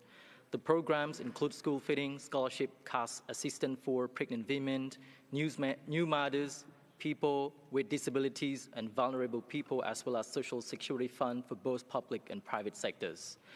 In closing, the UPR must remain an intergovernmental, state-driven, and action-oriented process exercised in an objective, transparent, constructive, and cooperative manner. Cambodia is ready to engage in the forthcoming constructive dialogues during the consideration of our 4th cycle of the UPR report. I thank you. I thank distinguished delegates of Cambodia. Now I would like to invite distinguished delegates of Hungary. You have the floor. Thank you, Mr. Vice President. Given that Hungary was not able to speak at the UPR adoption of Bangladesh, we would like to seize the opportunity and make the following statement. Hungary welcomes Bangladesh's constructive and meaningful engagement in the Universal Periodic Review process. We note with appreciation that Bangladesh has accepted a significant number of recommendations during its 4th UPR review cycle, including the 2 recommendations presented by Hungary. Bangladesh continues efforts to improve protection and safeguarding of the rights of persons with disabilities are greatly valued by Hungary. We also note with appreciation the ratification of both the Minamata Convention on Mercury and the Minimum Age Convention. My delegation hereby would like to express its full support for the consensual adoption of the outcome document of Bangladesh UPR review. We wish Bangladesh every success in implementing the accepted recommendations and in its efforts to further promote and protect human rights. I thank you.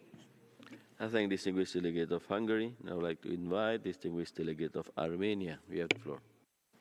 Thank you, Mr. Vice President. The UPR serves as a fundamental mechanism that advances the protection and promotion of human rights worldwide. It is a catalyst for the improvement rather than just a review process. However, we must also acknowledge the challenges that persist.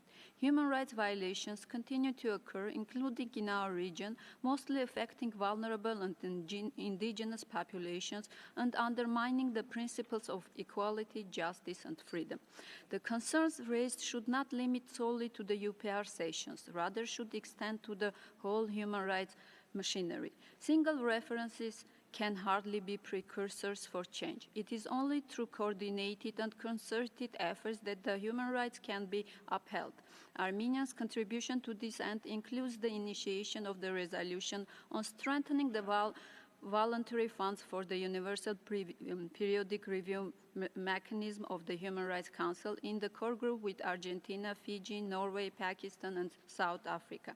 Last year, a group of friends of UPR consisting of the same states delivered a joint statement and held side events on the contribution of the UPR to strengthening national human rights protection systems, as well as on the contribution of legal professions.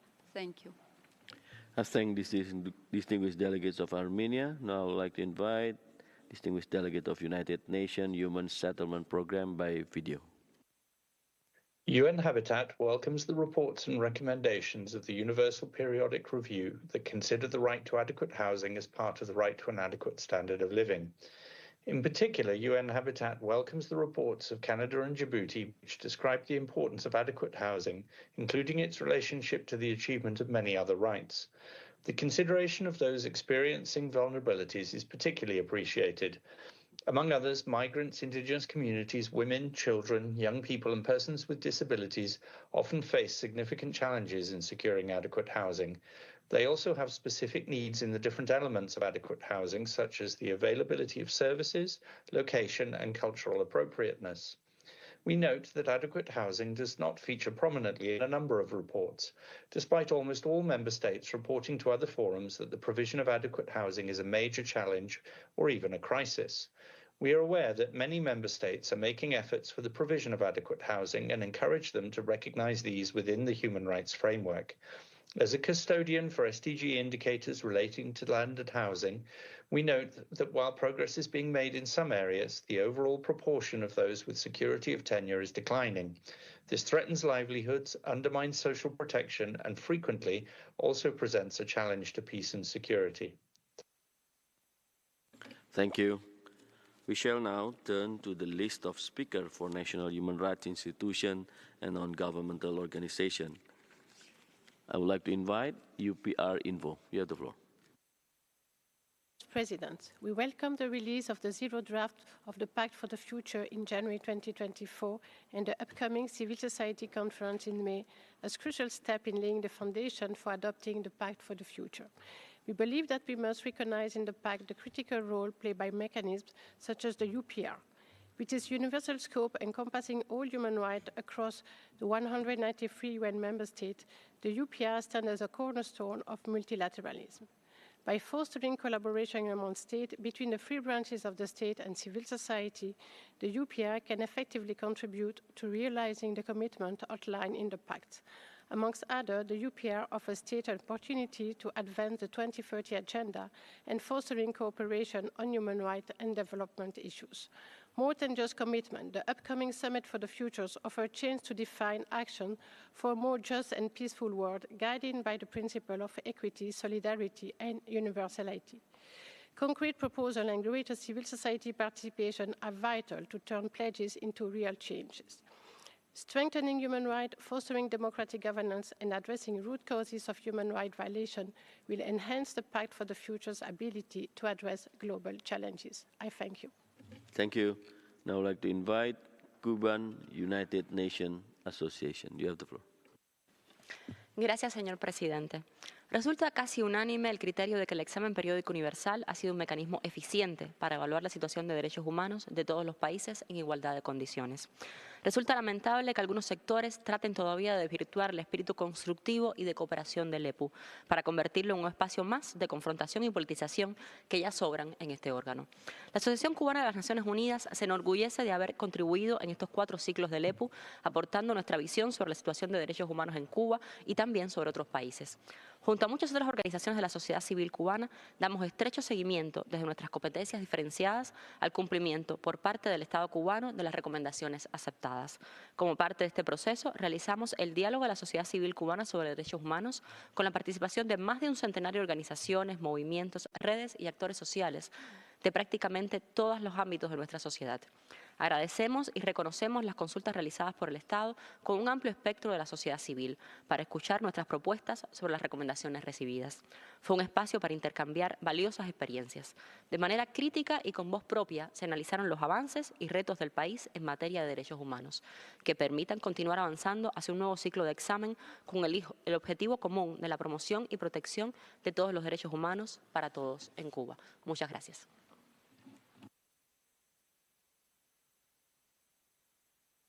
Thank you. I would like to invite IDDH. You have the floor by video. Senhor presidente, me llamo Fernanda Lapa, soy del IDDH, una organización de Brasil, parte del colectivo EPU América del Sur, una coalición regional innovadora para el seguimiento y monitoreo del EPU que agrupa más de 20 organizaciones de 9 países de la región. Nos gustaría llamar la atención de los estados sobre la necesidad de considerar la participación social de forma concreta en las 4 capacidades definidas por el alto comisionado como requisitos en la construcción de sus mecanismos nacionales. Desafortunadamente, esta no es la realidad. Efetuamos un informe fruto de una encuesta que participaron 9 países y que destaca, aunque la mayoría de los países de América del Sur tiene mecanismos nacionales, pocos incluyen herramientas permanentes de participación o el diálogo activo con la sociedad civil. Los estados deben garantizar mecanismos participativos en muchas etapas de un mecanismo nacional. En la construcción, durante consultas, en la preparación de informes nacionales y durante el seguimiento y implementación interna de las recomendaciones. Esperamos que los estados apoyen no solamente el fortalecimiento de colectivos nacionales en sus países, sino también experiencias innovadoras como esta de colectivos regionales para una cooperación más fuerte y fructífera. Gracias. Thank you. Now I would like to invite Campagne Internationale pour l'Abolition de Armas Nucléaires. You have the floor. Mr. Vice President, ICANN expresses its thanks to the governments of Vanuatu, Thailand and Sri Lanka for their recommendations in the 44th session, urging the governments of Canada, Germany and Azerbaijan to ratify the Treaty on the Prohibition of Nuclear Weapons and to join the 70 states parties who are working towards a world without nuclear weapons. In 2024, humanity stands at the precipice of nuclear conflict. The brutal invasion of Ukraine by Russia starkly exposes the fallacy of nuclear deterrence, which not only fails to secure stability, but legitimizes the menace of nuclear annihilation. To confront this peril, we must overcome the flawed logic of deterrence theory. Instead, we must unite in denouncing all nuclear threats and embrace the nuclear ban treaty. The UPR serves as a vital instrument to push nations towards ratification of this treaty and to hold accountable those who persist in possessing and upgrading nuclear arsenals, defying international law. Using and threatening to use nuclear weapons violates every human right. No nation possesses the capacity for the humanitarian response necessary to mitigate the catastrophic human and environmental toll of such devastation. I call upon all nations to utilize the UPR to advocate for the TPNW and stand in solidarity with those who have already embraced this critical treaty. Nuclear disarmament is not merely a political issue. It is a fundamental human rights imperative. Thank you. Thank you. Now I would like to invite Jose Marti Cultural Society. You have the floor.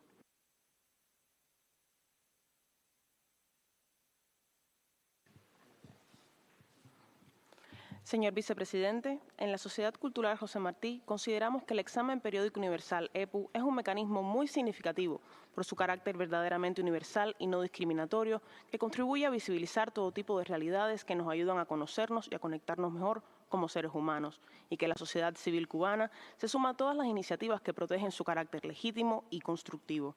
Nuestra ONG estimula muchas iniciativas sin ánimo de lucro dentro y fuera de Cuba en función del cultivo ético y estético de los pueblos del mundo, aprovechando el carácter profundamente humanista del pensamiento de aquel que consideramos el más universal de todos los cubanos, José Martí, apóstol y héroe nacional de nuestra independencia.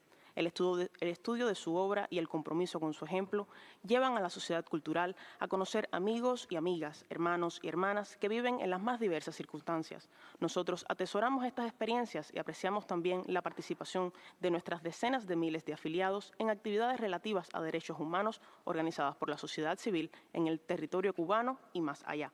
La sociedad cubana José Martí ha mantenido su aporte sistemático al EPU en cada una de sus ediciones y como parte de su actividad diaria encuentra vínculos valiosos entre este y organismos de tratados de derechos humanos, especialmente aquellos dirigidos a defender la educación, la salud, el desarrollo sostenible y la vida plena de las personas sin ningún tipo de discriminación con el protagonismo ciudadano. Muchas gracias.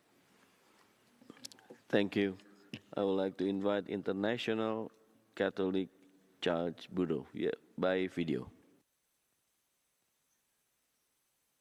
Monsieur le Président, le BC et le Bureau national catholique de l'enfance en RD Congo remercient la République démocratique du Congo pour son engagement dans le processus de l'EPE. Ils souhaitent souligner l'état de la mise en œuvre des recommandations formulées à la RDC portant sur l'administration de la justice pour enfants lors des 3 premiers cycles de l'EPE. La mise en œuvre effective des recommandations requiert l'adoption des mesures d'application de la loi portant protection de l'enfant du 10 janvier 2009. 15 ans après, 6 mesures d'application ne sont toujours pas adoptées. Au nombre de ces mesures d'application figure le décret fixant l'organisation et le fonctionnement des établissements de garde et d'éducation de l'État.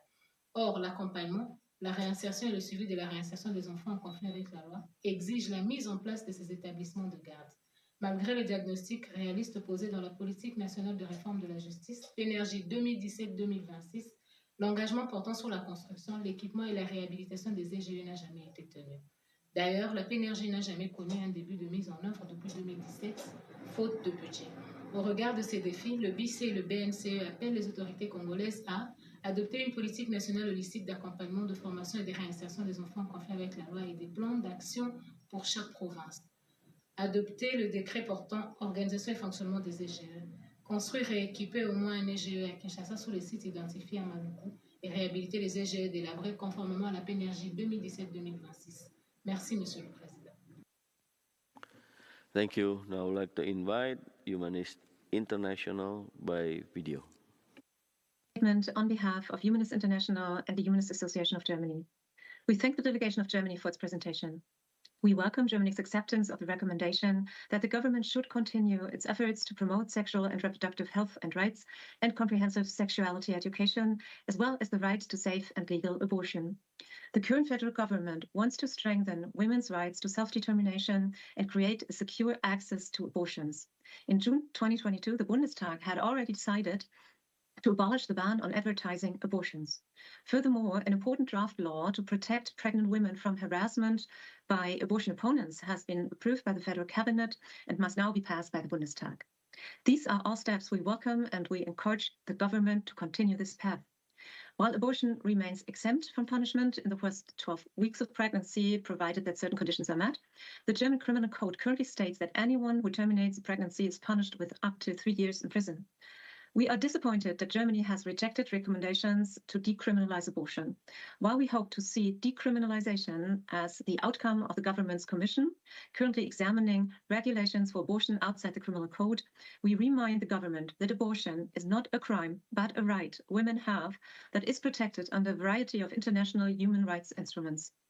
The Humanist Association of Germany is firmly committed to destigmatizing and decriminalizing abortion. Women's rights to self-determination and bodily autonomy must be upheld. Thank you.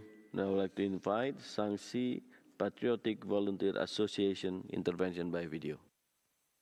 I'm Renata Penchova, an international patriotic volunteer from Macedonia. As it is well known, the right to development and survival is the foundation of all human rights. But currently in the world, in order to the development of their own country, some hegemonic countries disregard the legitimate right to development and survival of the people of other countries. In the name of eliminating terrorism, they launch the unjustified military strikes and or economic sanctions against other countries.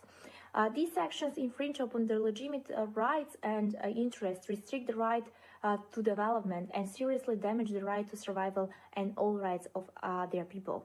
In September 2022, during the 51st session of Human Rights Council, we proposed that the UN should draft an international patriotic pact with the core principle of loving one's own country and not sacrificing the interests of other countries. From then on, the initiative has attracted support from over 60 non-governmental organizations in consultative status with UN covered 30 countries worldwide. Today, we once again advocate for the UN to draft the pact and establish the UN International Patriotic Committee. We hope that the UN Human Rights Council can attach importance to our initiative, join forces with various international institutions, and jointly participate in the drafting of this civilized initiative to maintain world peace, contributing to the construction of the new world. Thank you. Before I give the floor to the next speaker, let me recall that it is important for the speaker to contextualize intervention according to the theme of each agenda item. Now I'd like to invite distinguished delegates from National Union of Jurists of Cuba. You have the floor. Gracias, señor vicepresidente. La Unión Nacional de Juristas de Cuba, como organización que integra a la sociedad civil, fue convocada para conocer de las recomendaciones realizadas a nuestro país con motivo del EPU, oportunidad en la que ofrecimos nuestras consideraciones. Las 11 sociedades científicas de nuestra ONG han tenido como eje estratégico de su interrelación con los profesionales del derecho asumir el análisis sobre temas de trascendencia para el desarrollo armónico de la sociedad cubana en todas sus manifestaciones, por lo que debates sobre los derechos humanos forman parte de nuestra actividad. Consideramos que se ha fortalecido un verdadero clima de respeto a las libertades y garantías de los ciudadanos en diversas esferas de la vida social, con el propósito de salvaguardar y proteger los derechos de las cubanas y cubanos, enarbolando la dignidad humana como valor supremo de todos e incorporando como postulados de principios la garantía de las personas del goce y el ejercicio irrenunciable, imprescriptible, indivisible, universal e interdependiente de los derechos humanos, siendo un compromiso para su efectiva protección. Agradecemos la realización del EPU como ejercicio universal y apoyamos su ejecución para constatar el desarrollo alcanzado por las naciones en materia de derechos humanos, así como el reconocimiento expresado acerca de los ascensos alcanzados en la protección de derechos y garantías en varias normas jurídicas, y al propio tiempo ratificamos en nombre de nuestra organización los avances sostenidos por el Estado cubano en materia de perfeccionamiento y fortalecimiento de su sistema jurídico como elemento indispensable para garantizar la tutela, ejercicio y disfrutes de los derechos humanos. Muchas gracias. Thank you. I would like to invite Institute for Human Rights. You have the floor. Thank you, Mr. President.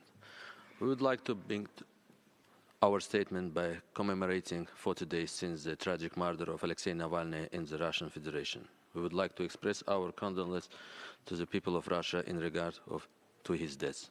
This person died for his belief in building a prosperous Russia without corruption and kleptocracy, the country that will respect the rights and freedoms of its multinational populations and peaceful coexistence with the neighboring countries. However, oppressions of dissidents continues with the Russian Federation. The current situation exacerbates as critical voices face suppressions, not just in opposition to the ruling regime, but even when promoting ceasefire and peace. This eliminates any hope for a meaningful change and worsens the plight of ordinary citizens. Institute for Human Rights, in the strongest way possible, condemns the deliberate suffering inflicted by the Russian Federation upon the people of Ukraine and its own population. We call on the Russian Federation to heed the numerous appeals from UN member states, stressing the importance of respecting its international obligation by upholding fundamental rights and freedoms. We call for effective and independent investigation of Alexei Navalny murder and release all political prisoners, namely Vladimir Kara-Murza and Thank you. Others. Thank you. I would like to remind that the intervention during the general debate under agenda item 6 should be focused on the UPR process and should not aim at reopening the debate which took place during the review of the specific countries. With that, I would like to invite the next speaker, Institute for Reporter Freedom and Safety. You have the floor. The systematic repression carried out by Russian authorities against civil society organizations, human rights defenders, independent media outlets, and political dissenters is deteriorating. The tragic murder of imprisoned regime's main opponent, Alexei Navalny, on February 16, 2024, highlighted a strong risk of speaking out. The Russian prisons turn to the mass facilities of torture, where individuals are subjected to violent ill treatment. The conditions in which the prisoners are held are not in line with the common norms, while imprisoned individuals are lacking food and essential medical treatment. The life of another prominent opponent of the regime, Vladimir Karamurza, is in danger, since his poisoning by chemical weapon weakens his health. Following the recent terror attack in Moscow, we would like to express our condolences to all the victims and their relatives. However, we are alarmed by the violations of the Russian authorities towards the suspects detained in regard to the terror attack. The suspects endured brutal tortures. One of the detainees' ears was cut off. Then he was forced to eat one. Other suspects were beaten to near death, as well as subjected to sexual violence. And the footage of these tortures was spread over the internet. In solidarity with individuals and organizations committed to ensure justice and human rights in the Russian Federation, we call upon the Human Rights Council to take decisive actions in safeguarding the fundamental rights of all individuals. I thank you. Thank you. I would like to remind again the speaker that should be focused on the UPR process and should not aim to reopening the debate which took place during the review of specific countries. Now I would like to invite American for Democracy, Human Rights in Bahrain by video. Mr. President, despite the Bahraini government's pledge to abide by the recommendation of the Fourth Universal Periodic Review, we express concern about the seriousness of its commitment to implementing the promised reforms.